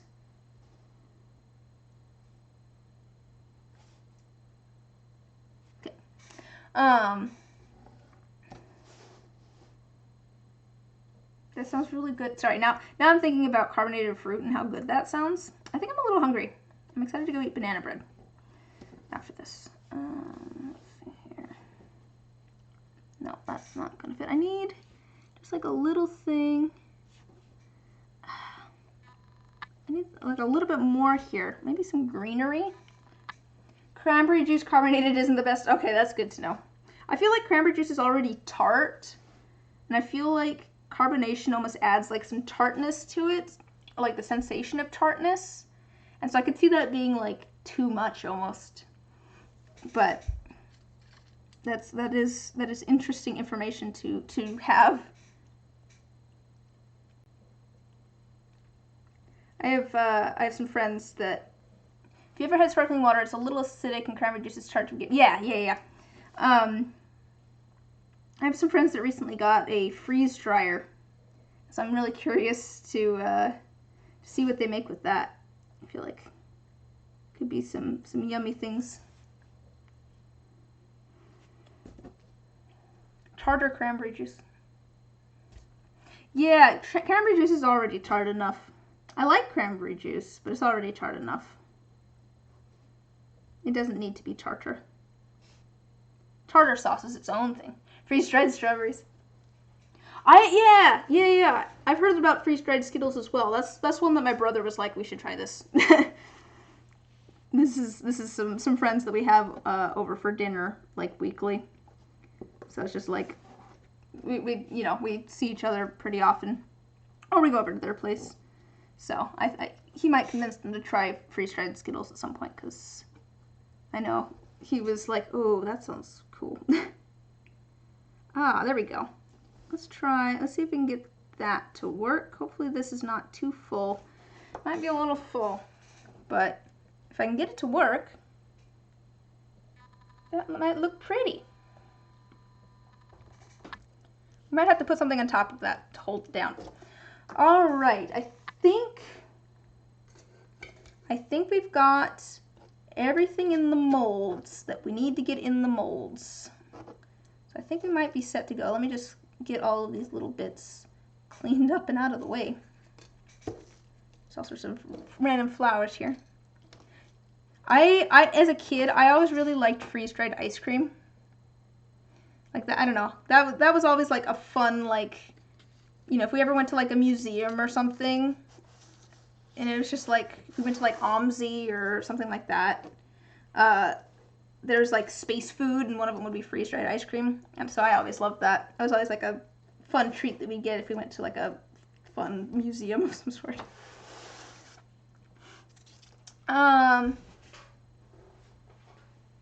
Oh, the fun thing about carbonating inside a pressure pot.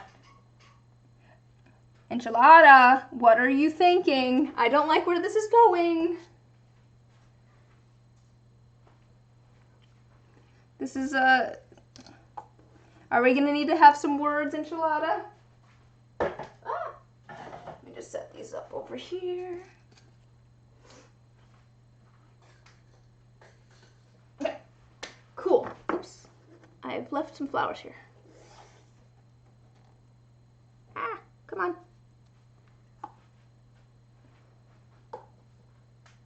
You're talking about fruit, right? Finally, fizzy bone juice. Water plus fish. I am concerned and intrigued. Okay, so I think we've got everything. I think this will probably be a fairly quick pour. So we're doing mostly clear resin. And then we have our D20 here.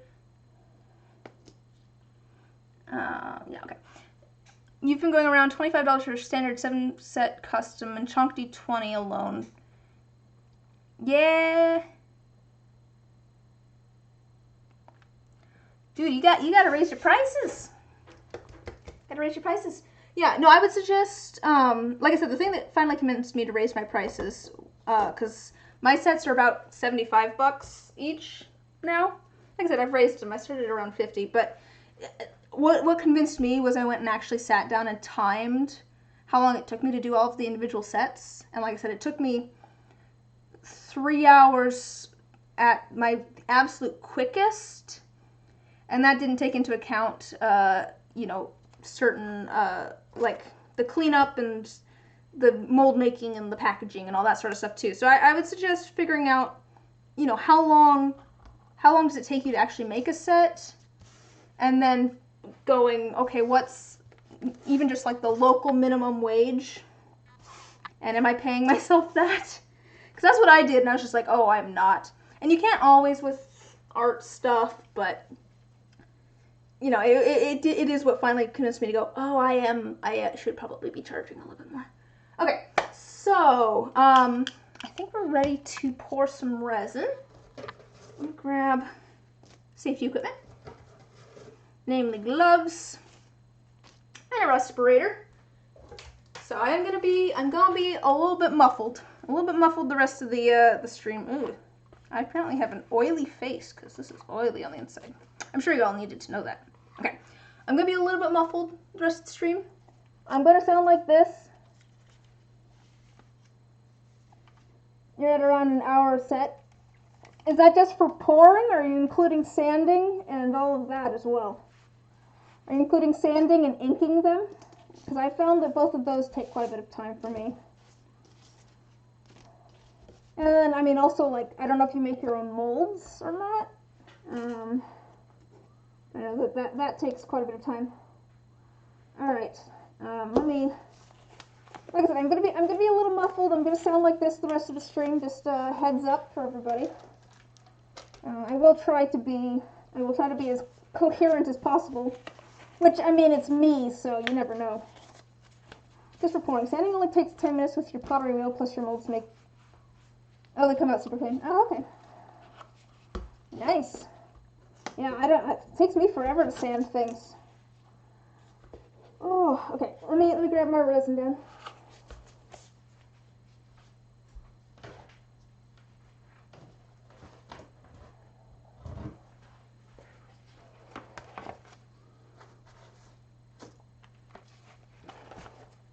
Okay. It's a good thing I ordered more. I'm sure to be running low. Alright. I'm going to be going a little bit quiet here for a second. I can't pour and talk at the same time unless we want resin everywhere. So I'm going to go ahead and measure this out, and I'll be right back. Feel free to chat amongst yourselves.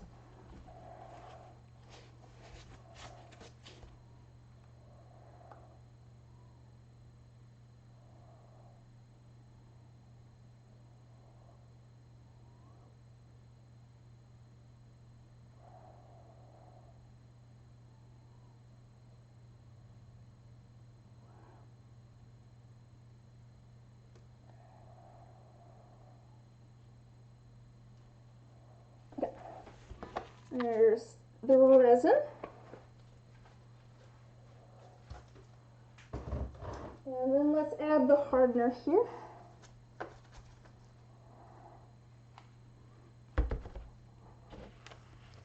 Five minutes for inking.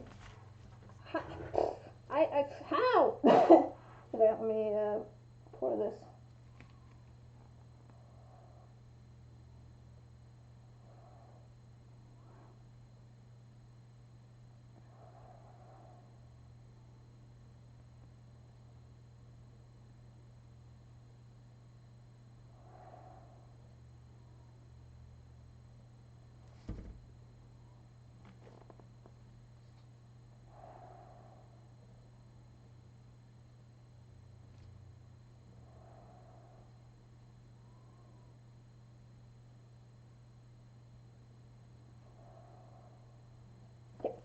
There we go. There's our hardener.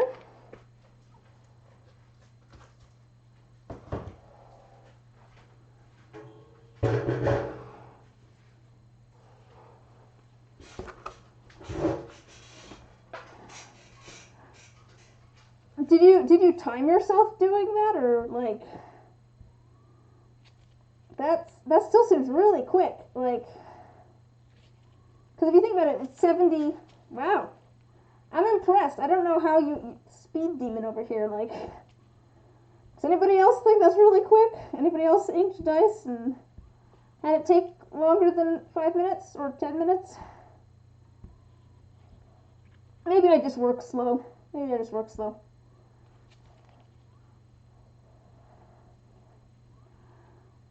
Oh, man. So I guess you're at like an hour and a half then. That's so much less time compared to my 3 to 4 hours that I estimated. For me, I don't know how you work that fast. To be fair, I do think that different people have.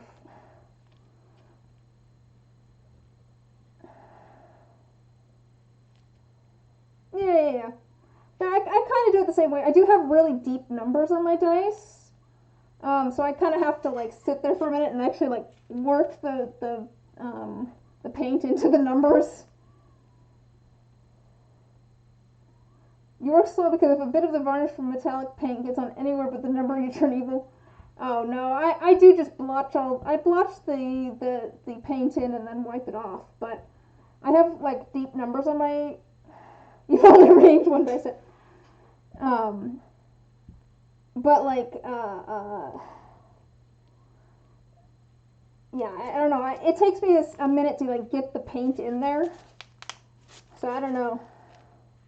If you think about it, it's 70 faces that you have to do that for. So if it takes you 5 minutes, let's see, what's 5 minutes divided by 70 faces? I'm figuring out, so that's 60 times, let's see, 60 times 5. So 300, right? Divided by 70. What's 300 divided by 70? Well, let's say 30 divided by 7. 30. What's 30 divided by 7? That's a fun thing to calculate. Let's just say, wait, 30 divided by 7 is... Oh, I can figure that out. It's about 4, or, yeah, it's about 4. So it takes you 4 seconds per face.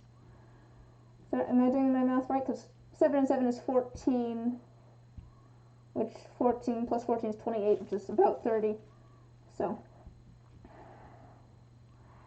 your masters have semi-deep numbers as well. You botch down like 3 to 4 faces, or whatever your hand will. Huh. Ah, okay. Man. I guess we should all be taking a lesson from you on how to ink dice really quick. I don't know, it always feels like it takes me longer than that. It takes me like half an hour to do a set of dice.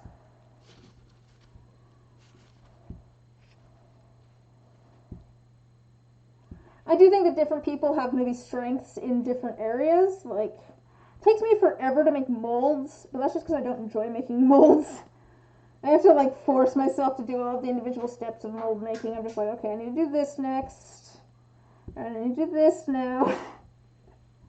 I haven't actually timed how long it takes me to make molds. But I mean, I do that in, multiple sittings, too, because, I have to do the base part and then I do the lids. Because I do have my cap molds here.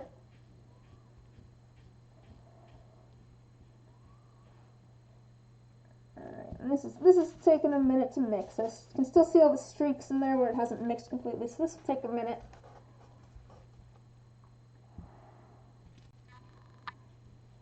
Man, now I'm trying to figure out why mine is so slow. Yesterday I spent an hour.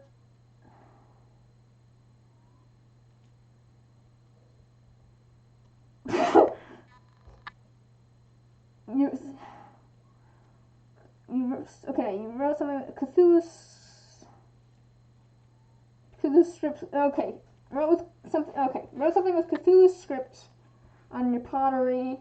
Glazed with red glaze and added powdered blood you got for nosebleed. Wow.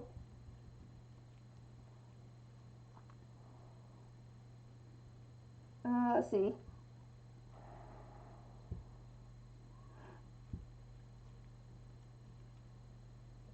Which one? To be fair, the molds partially take some time because I'm using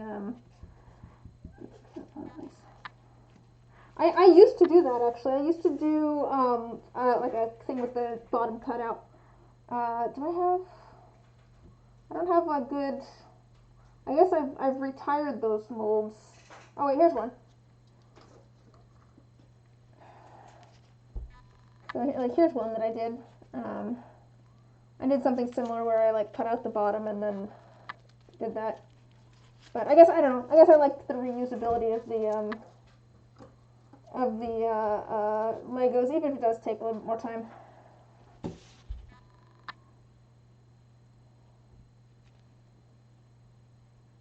Oh, you see. Oh, you translated it. I see.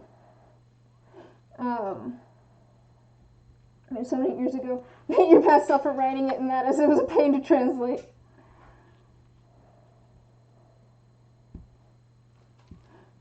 Oh, is that how you ended up here, Ty? I've noticed recently that some people have been finding my streams from YouTube, which is kind of funny to me. I never expected that to happen. Like I've had a couple people say now that they're like, "Hey, I found you on YouTube," and I'm like, "Oh, okay, sweet." I wasn't even necessarily planning on making the VODs public on YouTube. Let's see, the poem. Here's what it says. For those who can't remember the past and can't tell the future, for we live in the present, for that's how we are truly alive. Ah. Does it rhyme in Cthulhu or whatever their language is called?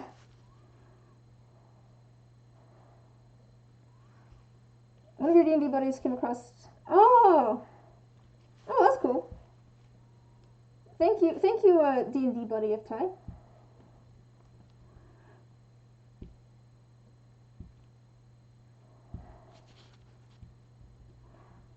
Oh. No, but yeah, I had... Oh! It was a poem from a game you played when you were like 7. Oh, that's so cool. That's cool. I love stuff like that where it's just like... I love making things, especially like kids just making things because they love it. And I love adults that do that too. I'm working on a piece of fan art at the moment. That's just gonna take me forever because I don't really draw. But stretch, that's probably a smart idea.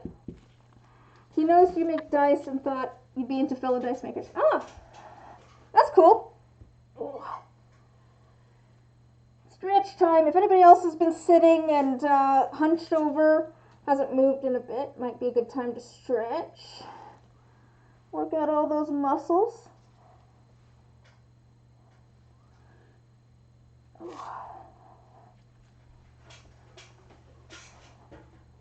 You've been trying to start sitting all day long? Fair. Fair. What did I do today? I've been up and down today because I went and sanded things for a while at my sanding wheel, which I stand for, and then I went and... You're tired, you got back from work standing all day. You don't necessarily have to stand up to stretch. Just work out those stiff muscles. Yeah, I've been up and down all day. So I was sanding with the sanding wheel, which I stand for, and then I was sanding by hand a little bit, which I sit down for. So I did both. That's something. So like I was saying, I'm thinking maybe I should go find a part-time job. That's something that I'm just like. The problem is. Oh yeah, I saw that. It was super cool. That was super cool. Did you 3D print the lighthouse for that?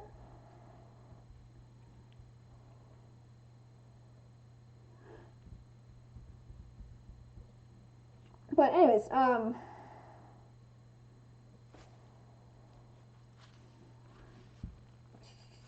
what was I saying? Oh yeah, but trying to figure out jobs. It's just like, man, I really don't want to sit all day, and I really don't want to stand all day.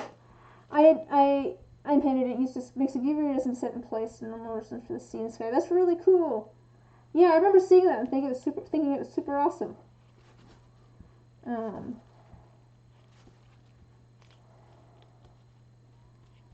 Yep. Should definitely be charging more.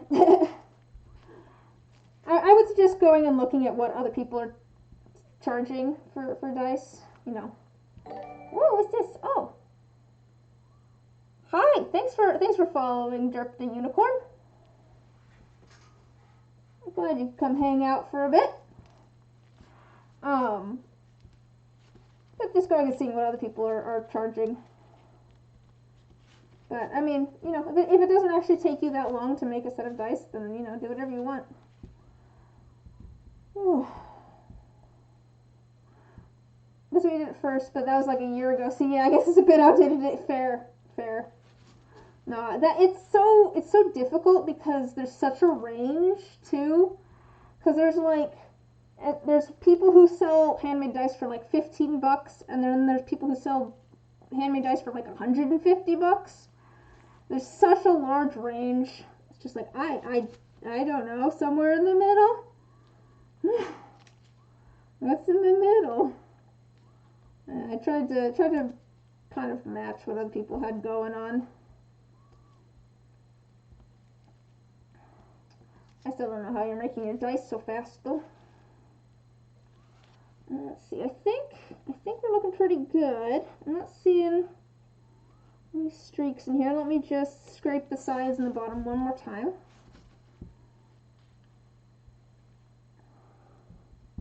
Make sure there's nothing stuck on there.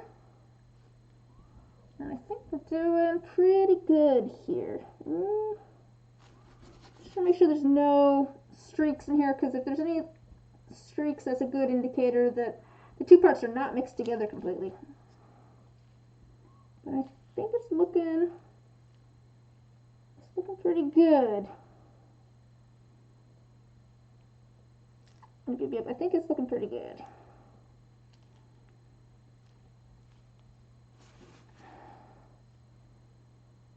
Yeah, I think that's, I'm gonna mix that just a little bit more. You also think price would vary based on just overall style. Like if you're just mixing 2 or 3 colors, then yeah, fine. If you're adding extra stuff or whatnot, then it'd be a bit more. Yeah, that's fair. That's fair. Let's see. On the back of the play tablet, you're gonna write using UV ink and Cthulhu script something criticizing your past self for making this difficult, and then in 20 years you're gonna have to translate it again because you forgot what you wrote at the back. That would be really funny. That'd be really funny, Enchilada. You should totally do that. That'd be really funny. Or pick a completely different thing to write it in, so that then you have to go and find a completely different thing to go translate. That would be funny too.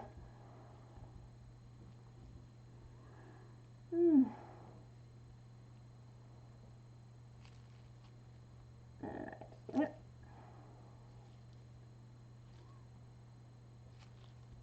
Okay, let's see if this is looking a little bit better. Oh, it's starting to go cross-eyed here, just from sitting and working on tiny things for however 3.5 hours.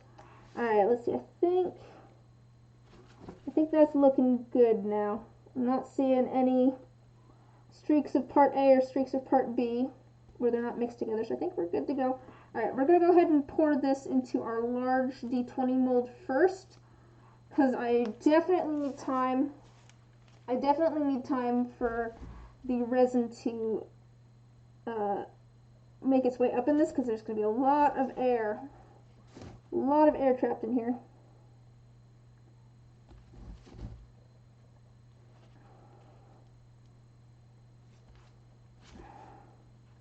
Yeah, so this is, I'm going to give that a second, start letting some of that sink down.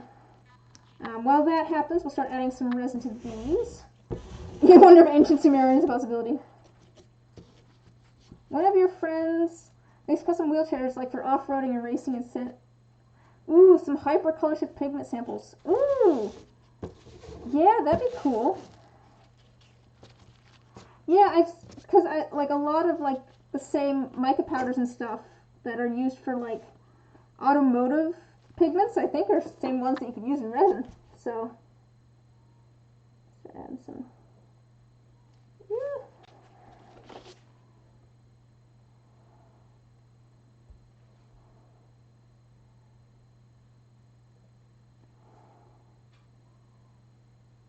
We're gonna have to squish these around a bit, I think, to get the resin to actually sink down in there. That is why we're doing these first. Doing these first so that the resin's the most liquidy while doing them. Oops. Trying not to get it all over the table like I'm doing. Apparently that's easier said than done. Your future self is gonna despise you. I mean, as long as you know that. It's all good.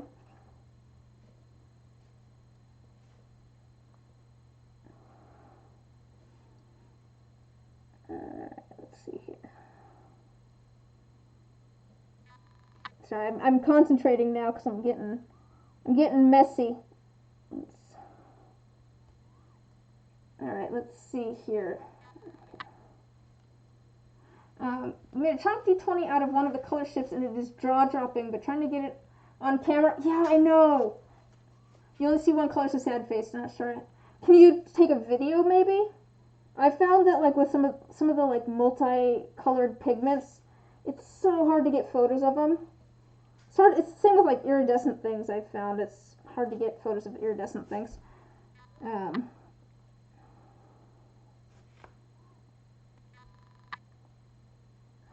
But sometimes maybe videos work a little bit better.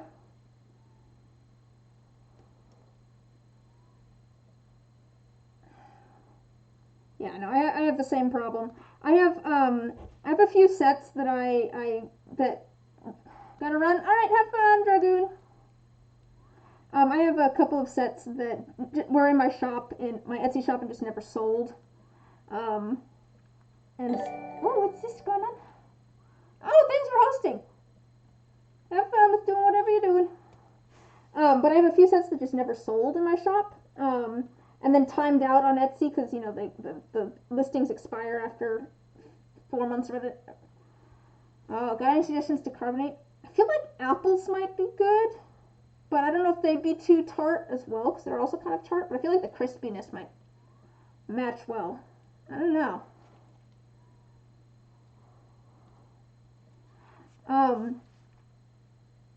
What was I saying? Oh, tried apples not enough. Oh, I see. They're not liquidy enough. No, pears would probably be in the same boat. Lemon would be interesting. Fizzy lemonade sounds good, actually. If you did like fizzy lemonade, yeah.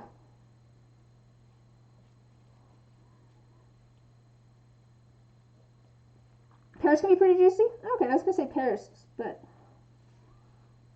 I guess I'm thinking of the ones that like my parents had on their tree, which are fairly crispy. But like fruit in general is just good. So like I don't know, I just like fruit. I don't remember what I was talking about before. I was saying something about pigments, I think. Mango would be interesting. Mango sounds interesting. I don't know how the citrus would be. Would it be like too sour almost, or too tart again? Do you think?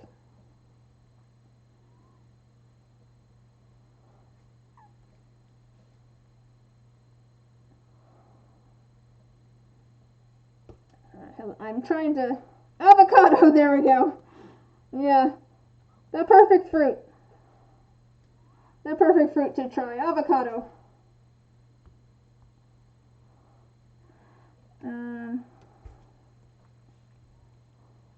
Grapefruit does sound interesting. I mean, all the fruit just sounds delicious, to be honest, but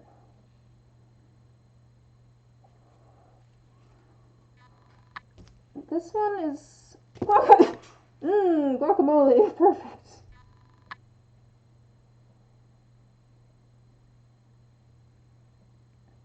Sorry, I'm trying not to make a huge mess, just a little mess, which I feel like I'm accomplishing at making at least a little mess. Yeah, there's a lot of air. Like I said, that's why I'm doing these first, so that the air can make its way to the surface. Whoops, I kind of missed with that.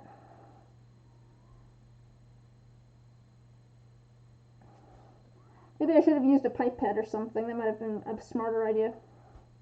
Oh, actually, I think I have a pipette. Let's use a pipette. It's like a cut off one. It'll make you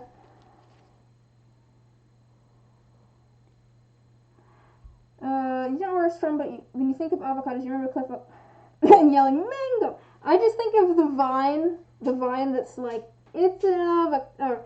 What is it? Thanks, it's an avocado. But it's just like a kid that's like unwrapping a gift.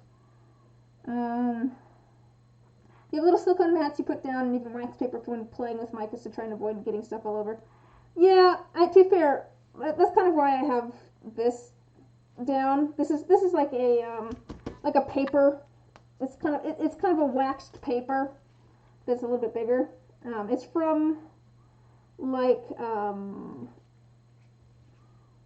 giant stickers that were for like signage that was left over. I was just like, that might work. That might work for like a mat, because, you know, the stickers don't stick to it. You said blue skies hanging avocados and mango. No, yeah, that is really funny. Is this a bird? Same energy there. Is this a bird meme?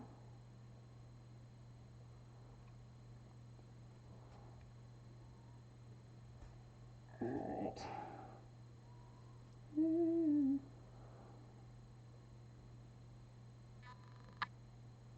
Trying to get enough resin into all of these. I know I haven't done the faint dice yet. These ones right here. And that's because I want to make sure that I have enough for the everything else. I made these molds, Unicorn. Yep, these are all handmade molds. I got my masters from Revel Broker. They were very nice to work with, and then I made the molds myself.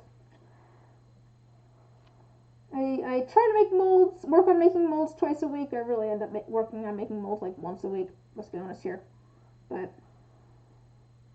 yeah, these ones are handmade. Yeah. See if we can get as much air out of these as possible. Start squishing things around a little bit. Trying to get like those big air bubbles out. Oh, is this a pigeon? That's what it is. That's what it is. Is this a pigeon? I was like, yeah. To be fair, like, who sees the original meme anymore? I always see it like a different... Oh, thanks, Unicorn. I should really do another stream at some point of making molds. It's been a while. It's been a while since I've done a mold making stream. I could probably explain my mold making process better than I have in the past.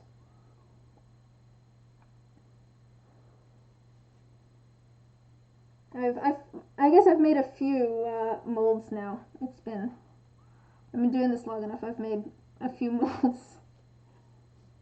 Alright, let's see here.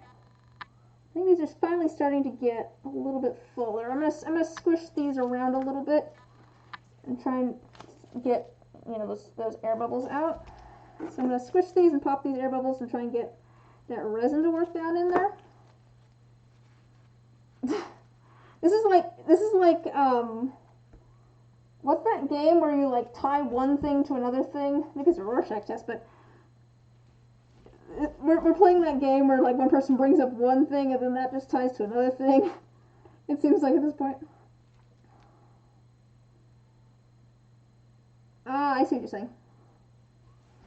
Yeah. That's not a bad idea. I think that might work better if I wasn't streaming, just because I think I need to add some air to my air compressor and it's loud. So that is a good idea. Yeah, glad you could hang out for a little bit, Unicorn. Have a great rest of your night. Alright.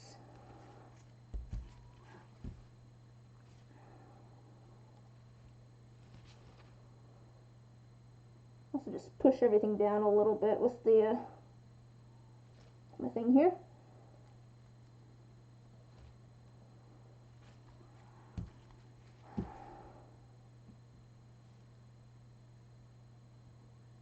Trying to work some of the air bubbles out of here.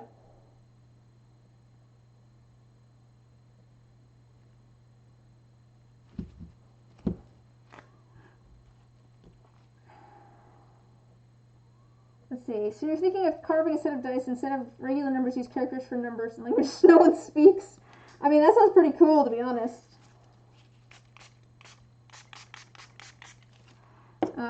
Your air compressor is a California air. It's no louder than your talking voice. Wow. I'm impressed. You're just here to show me up, aren't you, Ty?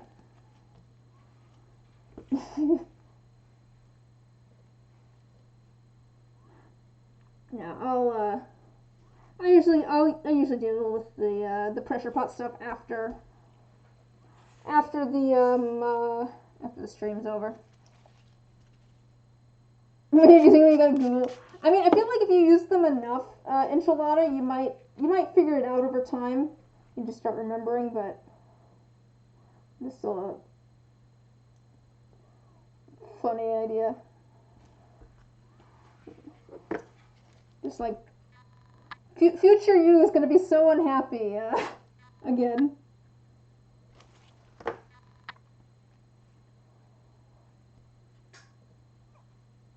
You just like trolling future you, I think, at this point.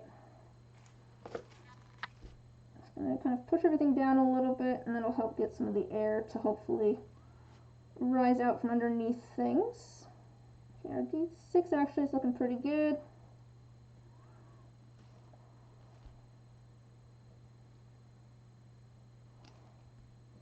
I think our D2 is good. Cool. Alright, and our D8's looking pretty good.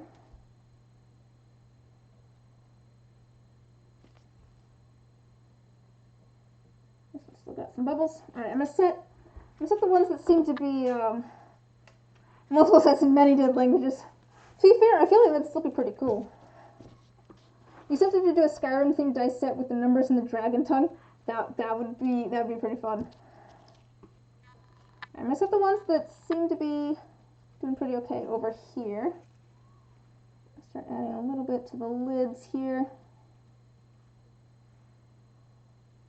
And there's indeed again cat hair on the lid. Get off. Alright. This one seems to be doing pretty well. They don't have any huge air bubbles in them. Let's just see how this one's doing. This one seems doing pretty good. I'm not getting any huge air bubbles coming up. We'll set that one over here as well. That would be really fun. I should start figuring out how to make myself some masters. Because I haven't actually done that with the 3D printer yet. I've only so far used it to print some little things to put into some dice. But it'd be cool. It'd be fun to do some different dice with different things on the sides and stuff.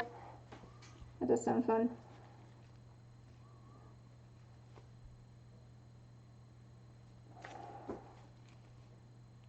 Alright, so there we go. Get that out of the way. Let that one sit for a minute because it's had a bunch of air coming up. How's this one doing? This one's got some air bubbles. So just going to kind of push everything down. Okay, this one seems to be doing pretty okay, actually.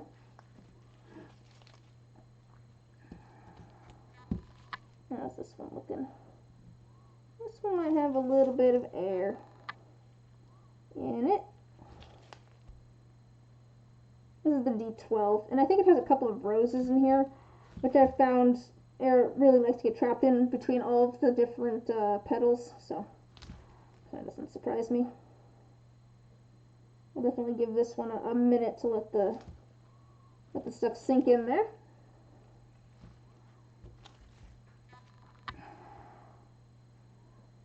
Oh, awesome! Yeah, I may do that. Hit you up on how to do that, because I think maybe I can get the dice themselves figured out. I have no...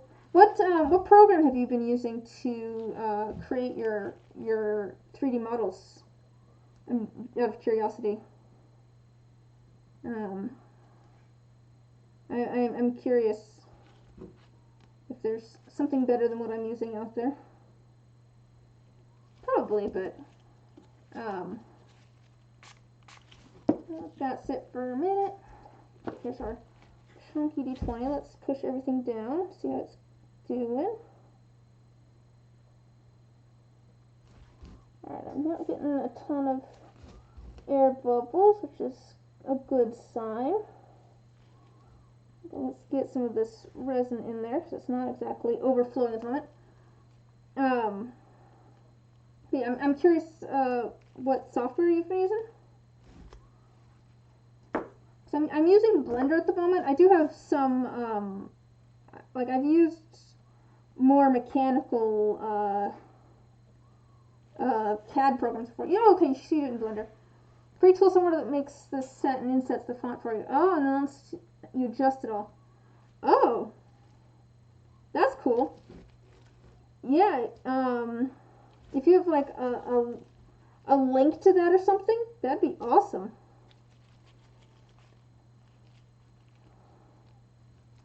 That sounds super useful. How much resin do we have left? Almost 60, okay.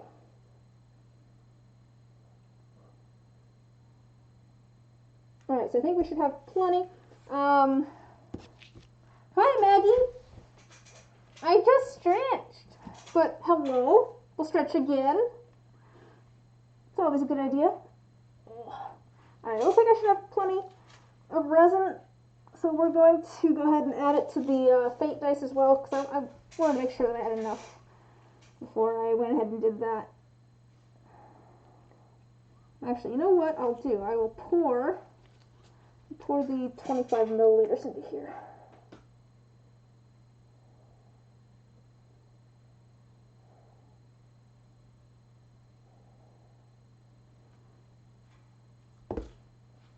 And then we'll pour this into here. And this is going to take probably a second because that stuff's going to need to sink in, and then we'll add the rest. How are you doing, Maggie? Having let's see. The outcome model from the little program comes out identical to the Blender set. You switch over full. Oh, you switch over full. It's just a nice time saver, and you can still drop them into Blender. Oh, cool. Yeah, no, I'd love a link to that or something, because that sounds super useful. Let's see, do I have enough sparkles in here? This is for the D20 with the smoke in it. Yeah, that has enough sparkles. It just has a little bit of a shimmer to it. That's really all I wanted. It's hard to tell. There's a few bubbles in there, so it can be a little bit difficult to help, but it just has a little bit of shimmer. Oh, you have D&D Legend today. That's fun. That's always fun. Alright, I'm going to pour in about a third to halfway. And I'm going to add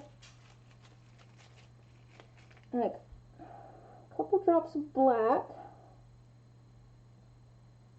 And we're going to swirl that around. I'm going to swirl it around a bit. I just got some on the side there. And then I'm going to, I've maybe added more black than I should have. I'm going to pour this in. I'm going to attempt to displace that all. Because I want that black to kind of swirl around and be kind of smoky. And that's why I'm displacing it. Alright. Okay.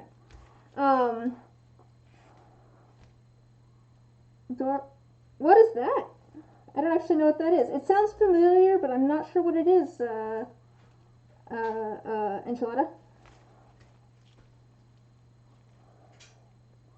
Is that another language, or?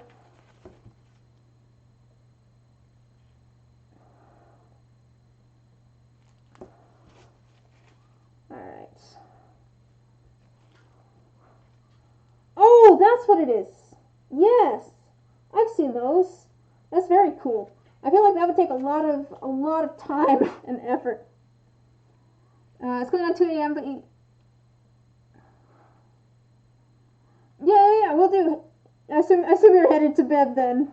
Sounds it's pretty late / early for you. But thanks for stopping by. I'm glad we could chat dice stuff.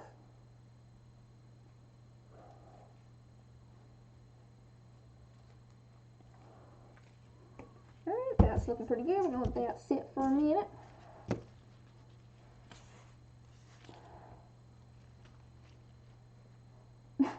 Thanks. Have a good night.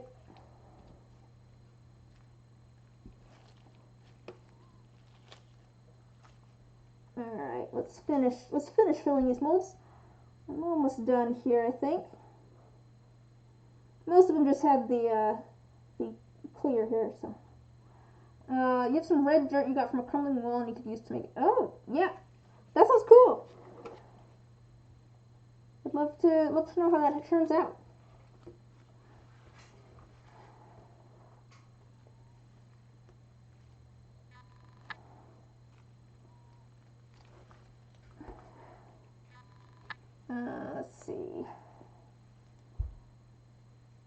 move our clear out of there.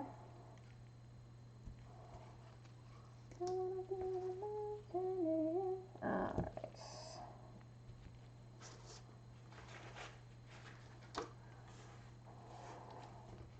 Yeah, I don't know, that seems like a really interesting sort of like, I don't know, it'd be cool to see how that turns out. I don't know enough about it to add anything to the conversation on the topic, but it sounds cool. That's as much as I can add. It sounds cool. It sounds cool. This one could definitely use some more resin because I can see a big bubble. Big bubble.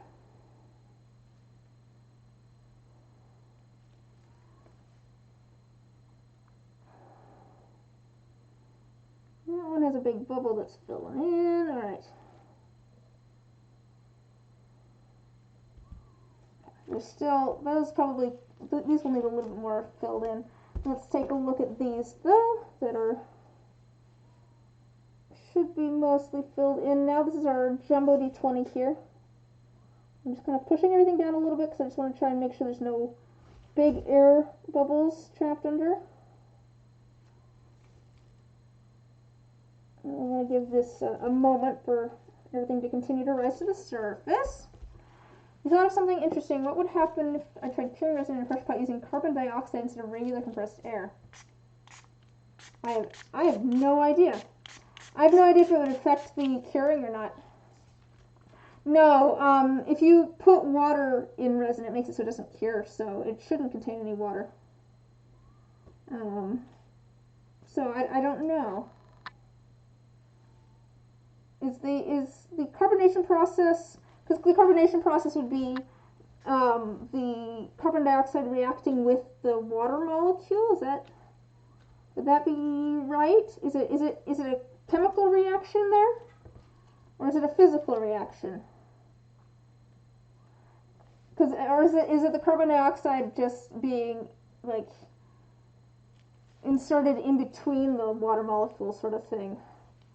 It dissolves into water. Oh, okay. So yeah, it probably wouldn't dissolve into resin. So I don't know if it would change anything at all, or if it would affect the curing process. I don't know. It's an interesting question. I have no idea how that would affect it. I'm squishing this around to try and get air bubbles out. Squish. Squish.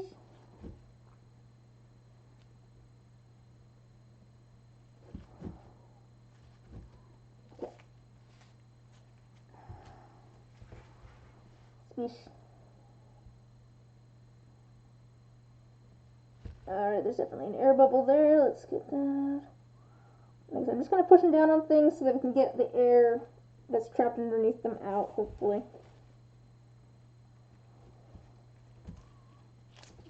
I think it would affect the curing process. Resin is picky enough as it is, mixing the two parts, and even some pigments can. Yeah, but I don't know if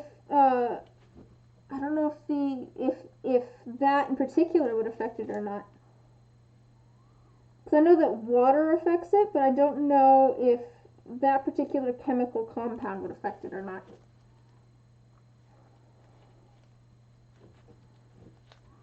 That's the thing with chemical reactions. It's like I don't know if those two things would interact.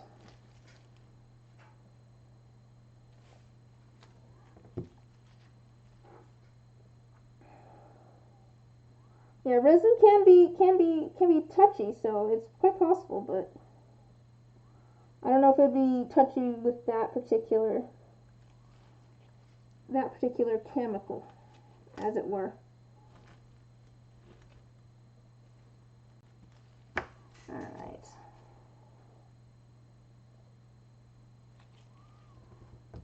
How are these doing over here? Let's just double check our D8 and our D6 and our D4.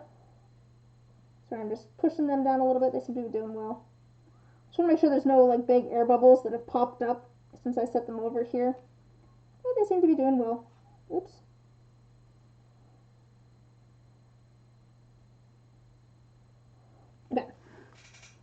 Let's see, dissolves into water, makes carbonic acid, and carbonic acid can't exist in normal air pressure.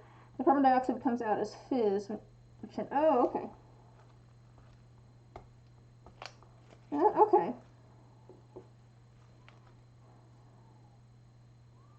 So, I don't know. It might be okay, because I don't think it would react in the same way with the resin, because it's not water-based. So it's not going to necessarily it wouldn't turn into an acid probably.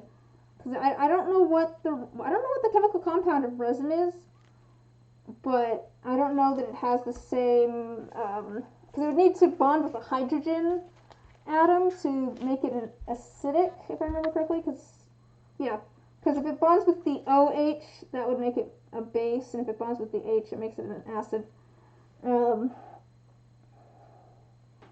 So if it doesn't have an H to bond with, if it doesn't have a hydrogen, then it's not going to turn acidic.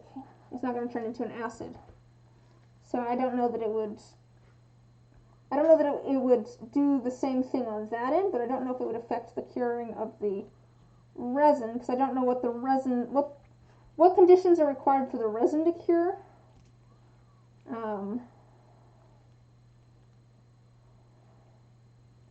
Don't know. As mentioned, like, it can be touchy, but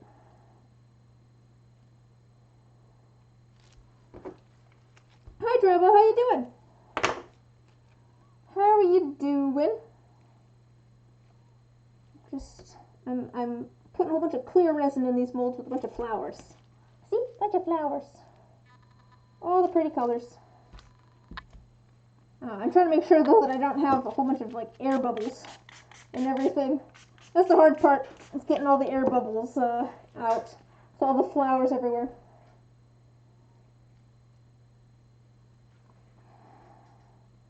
I might be good though. Oh, got a perspective. I'm probably not going to be streaming for much longer, so feel free to go hang out with your raid. I'm just getting these filled, and then I'm going to put the lids on and get them in the pressure pot. So, you know, go do your raid or something if you wanna. Yeah. Yep. Have a good night. Have fun with your raid. Glad you could stop by for a minute.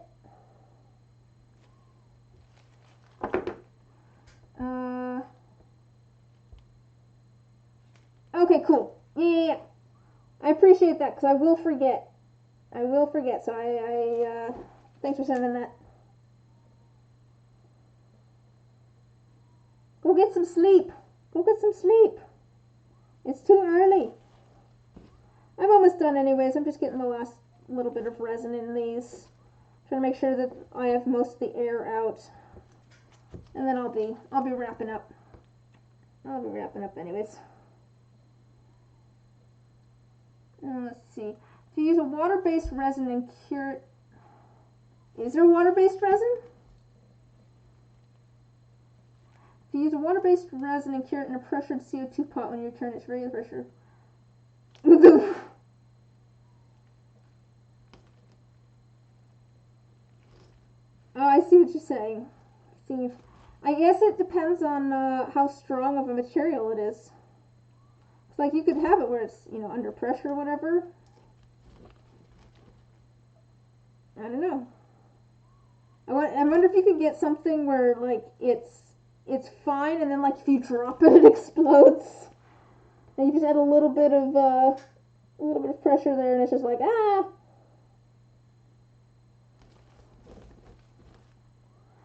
Yeah, I don't know what kind of materials you would use to get that effect necessarily, but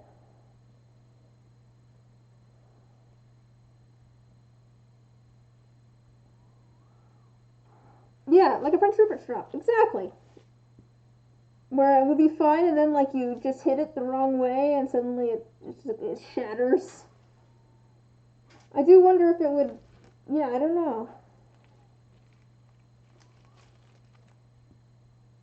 Because I mean, to be fair, like the way that the pressure pot works with the resin and the air bubbles is it's just taking the air bubbles and it's squishing them down really, really small so you can't see them. So like they're gonna technically be under pressure as well. You're just technically gonna be under pressure, but yeah, don't have that issue. If you ever take like dice out of the pressure pot like a little bit early, sometimes you'll like, at least when I take them out like a little bit too early, I'll end up with like air bubbles kind of on the outside of the die that suddenly kind of expand. They're still a little bit soft. So, you know, I feel like the just regular dice are kind of under a little bit of pressure there. Because those bubbles do still technically exist, they're just so small you can't see them. Alright, I think doing pretty good. Let's see if we can start putting some of these lids on, get them out of the way. I think our D6 is looking pretty good. Let me just add a tiny bit more resin. We'll get our lid on here.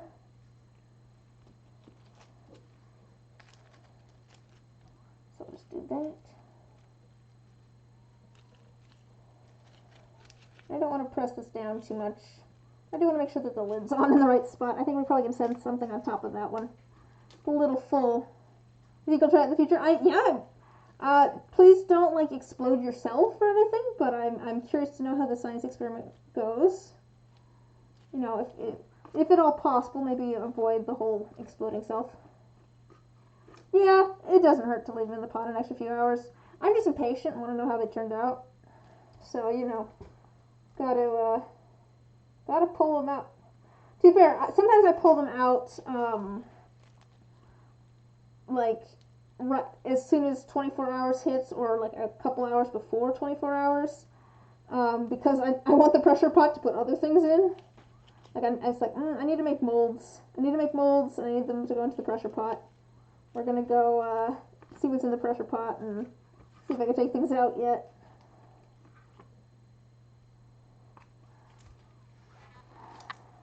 So I'm definitely just impatient.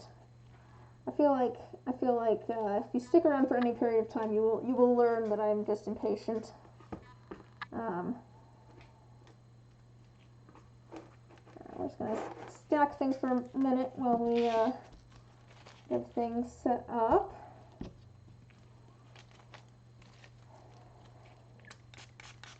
All right, I'm starting to get a little bit thicker here. I think we're doing pretty okay. I think we've got most of the air out. There's some smaller air bubbles. I'm not seeing like the giant air bubbles like before, so I think we're probably okay. Pop any bubbles on the lid though. All right. Start getting these on. I have so much like extra resin. Also, like the compressor you use, it's quiet and feels fast. I go for oh, okay. Sweet, yeah. That's super helpful. I appreciate it. That does sound super useful. Having one that's quieter and fills really quick. What pressure do you usually like? What PSI? Prince Rupert's dice that punish people with toss the dice. No, this is a terrible idea, Enchilada. No. Bad idea. This is going to make a mess and hurt people. Okay. I also do it at 40, okay.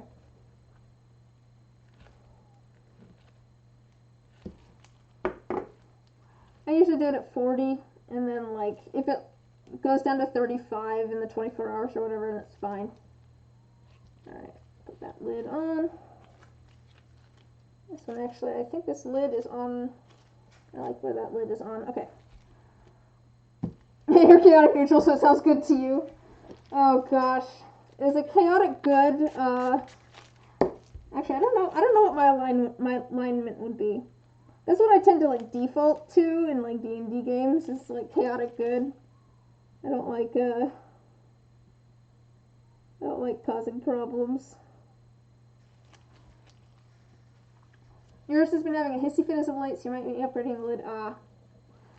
Yeah. I probably need to go through and like kind of tighten everything up a little bit on the lid, but it's holding pressure enough that my dice are fine at the moment. I found that has some air in it. I found that WD-40ing the screws that hold the lid on actually really helped with keeping the lid tighter. That's probably one of the things that actually helped the most with oh,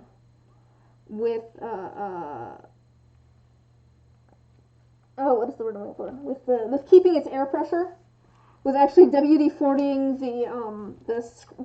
the bolts that hold the lid in place. Because I could tighten them so much easier and better once they were, smoother to tighten.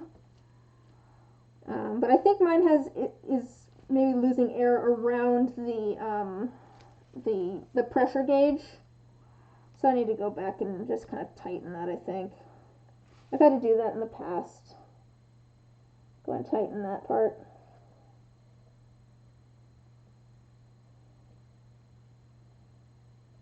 Alright. It's mostly the gaskets of the lid that's leaking. It was recommended to replace it fully with some soft caulking. Oh, okay.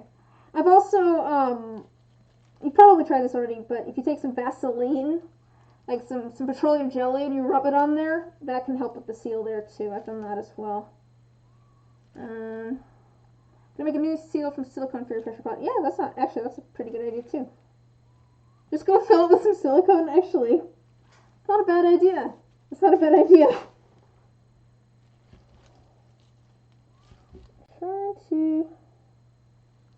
Okay, that one I think still has some air coming up to the surface. We're gonna let that sit for a minute.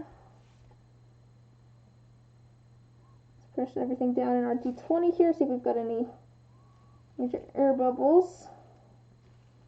Some small ones, it looks like.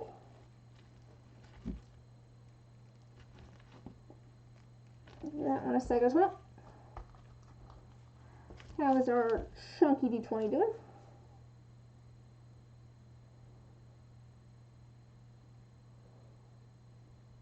I think our chunky D20's doing pretty okay.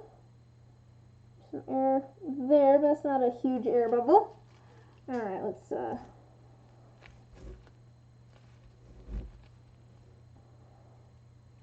make sure there's enough resin here, and then I think we could probably get the lid going on this one.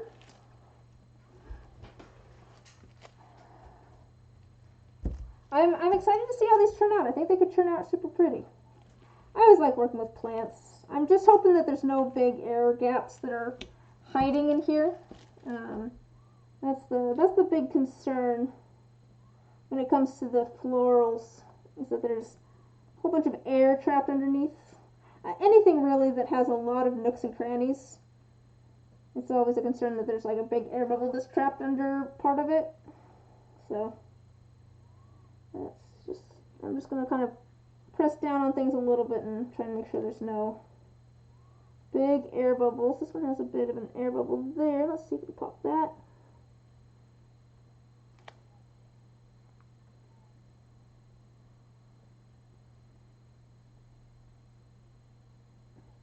This one I think I've moved things away from the side a little bit too much. Alright, give that a second for air bubbles to pop. Let's see, gonna make a new, okay, there's a 3D print tool that runs along the edge and makes a perfect fitting seal. That sounds really interesting. That sounds cool. What do you use to, like, what do you print with? Like, obviously, like the silicone, but like, what, like, machine do you use to print with? Oh, for your pot at least? Or do you, like, print it out, like, on, like, a 3D printer and then you put it in?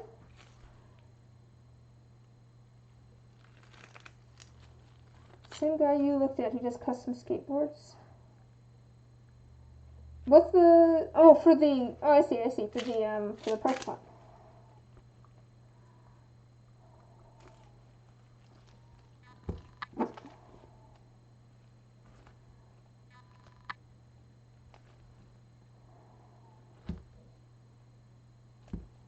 Yeah, hair out of there. Okay, so this is just a little bit of rubbing alcohol and just spritzing this with to try and kind of break the surface tension a little bit. Just pop the bubbles on the surface. I think this one is good to go. This is the black smoky one. Let's get our lid on there. All right.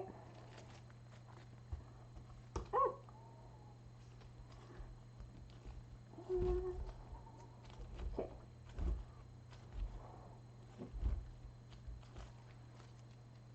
I think I could use something on top of this one. That could use something to hold it down a little bit.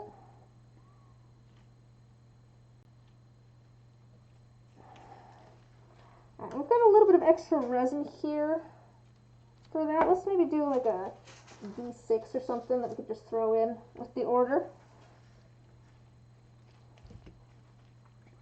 That seems like a good plan. We're gonna put a little bit of resin in there, put a little bit of black ink.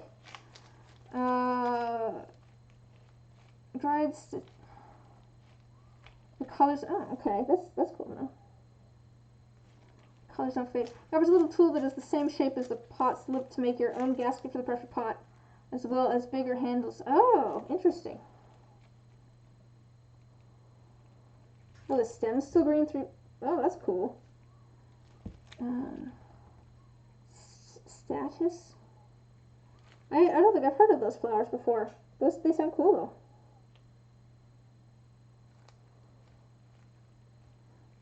Okay, this is the leftover shimmery resin.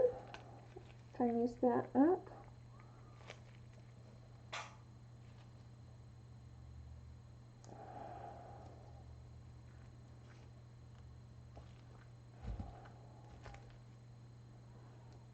A bit of some air in there, but I'm going to mix this up, so we're going to leave that air in there for a second, because it's all going to try and get all mixed up in there anyways. Alright.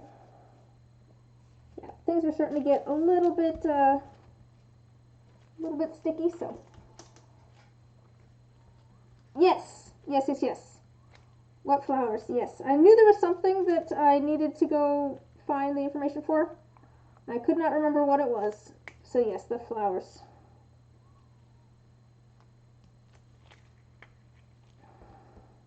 And like I said, if I don't remember, shoot me a message or something on Discord. And I will go find that for you. Shouldn't be too hard to find. I'll just go look through my previous orders. There's our shimmering. Oh, okay, cool. Perfect. Alright,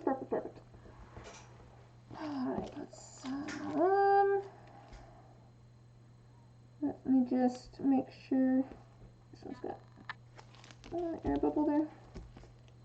This one's got an air bubble. No, get out of there, air bubble. Alright. This one has a brain starting to shut down. Go sleep. Go sleep, Ty. Go get some sleep. It's late. Brain no worky at 3 a.m. Alright. Yeah, I think the D12 is the one I'm most worried about having, but Mom, I wanna.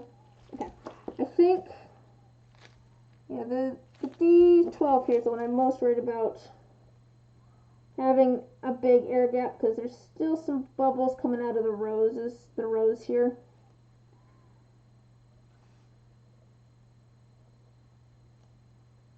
So,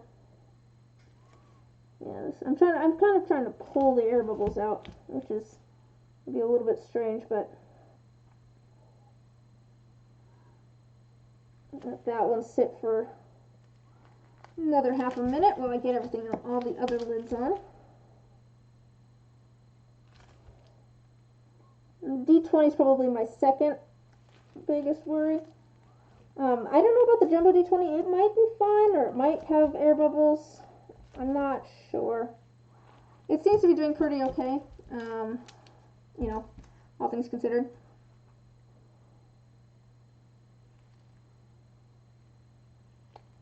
I think it might be okay on. Oh, there's an air bubble.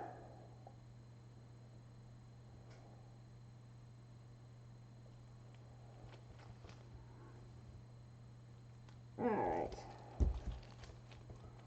There's some cat hair. Yeah, I might end up with some bubbles or voids in there. Although to be fair, this one turned out all right. But I do think that this one had more space at the top for the air to escape. This one I kind of set up so that it doesn't have a lot of space for the air to escape because I have a flower across there, so we'll see. It's gonna be, it'll be, we'll see.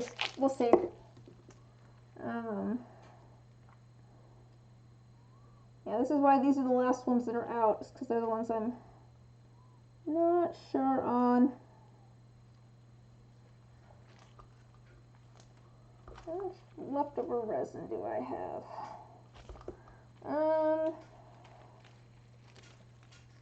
I was gonna do that and I forgot. All right, let's do a spare die here.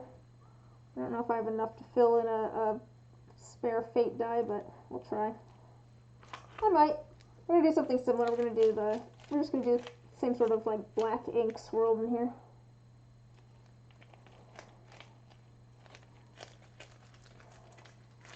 Yeah,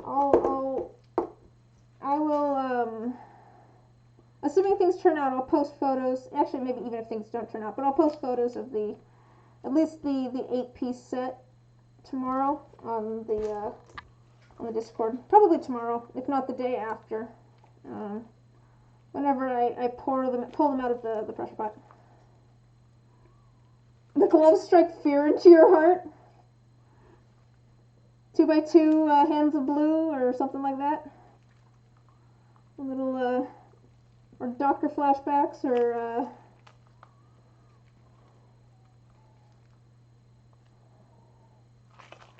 I don't know. I was gonna make some sort of I don't know, scary doctor joke, but I wasn't quite sure where I was gonna go with it, so it just didn't happen.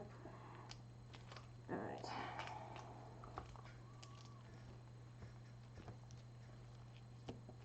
All right. I think we're probably about as good as we're gonna get. The sticky sounds. You know, you don't like the sticky sounds? Yeah, no, I know. It's because the resin's starting to get thicker, so everything's starting to stick together. Let me try and get any last minute bubbles out, and then we're gonna just get lids on and put these into the pressure pot. We'll probably end up with some air gaps. If I really need to, I will fill them in with a little bit more resin later. Hopefully they'll make their way to the top, but we'll see. So let's just oh, okay. Yeah, I want to see this kind of flower. I don't know anything about them. That lid is not on very good.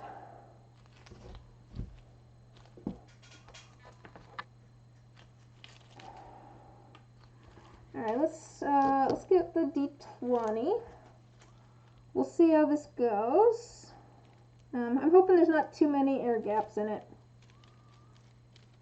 but we'll see.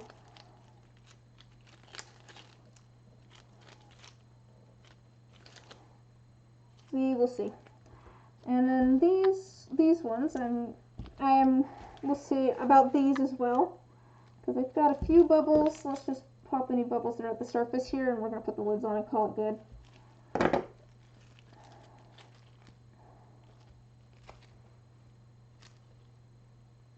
Helps if I put the lid on the right direction. I'm just like, what's going on? My desk is dry for silicone mat. To be fair, it peels up from this. This, like I said, this is like a wax paper that I'm working on. I basically just have a giant sheet of wax paper. The desk itself is black.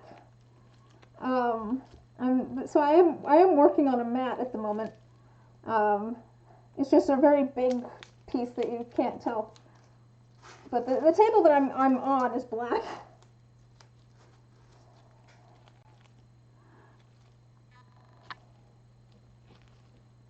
Doesn't look like it. Yeah, I know, it's a mess, but, I do have some silicone mats that I could put down, but, my desk bangs me, yeah. Alright. Since I'm doing the two D20s, it does not look like there's a lot on my, because normally I have like 3 sets of dice, and this whole thing is like stacked. It's like piled high with dice. I'm so mad at the hair there. It looks like so few things. I think these are definitely going to have, I need to put more stuff in there. I think these are definitely going to have some air bubbles because I can kind of see some air bubbles. But we're going to pop those and get the lids on and call it good. I'm not as worried about these being perfect. If there's some air bubbles in these, so be it. Yes, I did do cat hair dice before. We were actually talking about that earlier. I pulled them out to show. Yes, I did make dice full of cat hair at one point. But I blamed that on the chat because you guys convinced me to do it. You just got a huge silicone mat for your work desk. They still put down some wax paper when you work with the micas. Oh yeah, the micas can get everywhere. That's why I like, I found that I like the containers that you screw as opposed to like bags of mica. So, you know, I have both. But the ones that you can like screw on and off, I feel like they don't make as big of a mess. The bags of mica, I just end up with mica everywhere. Okay, I don't want to press down on this, but I want this to be sitting in the right spot.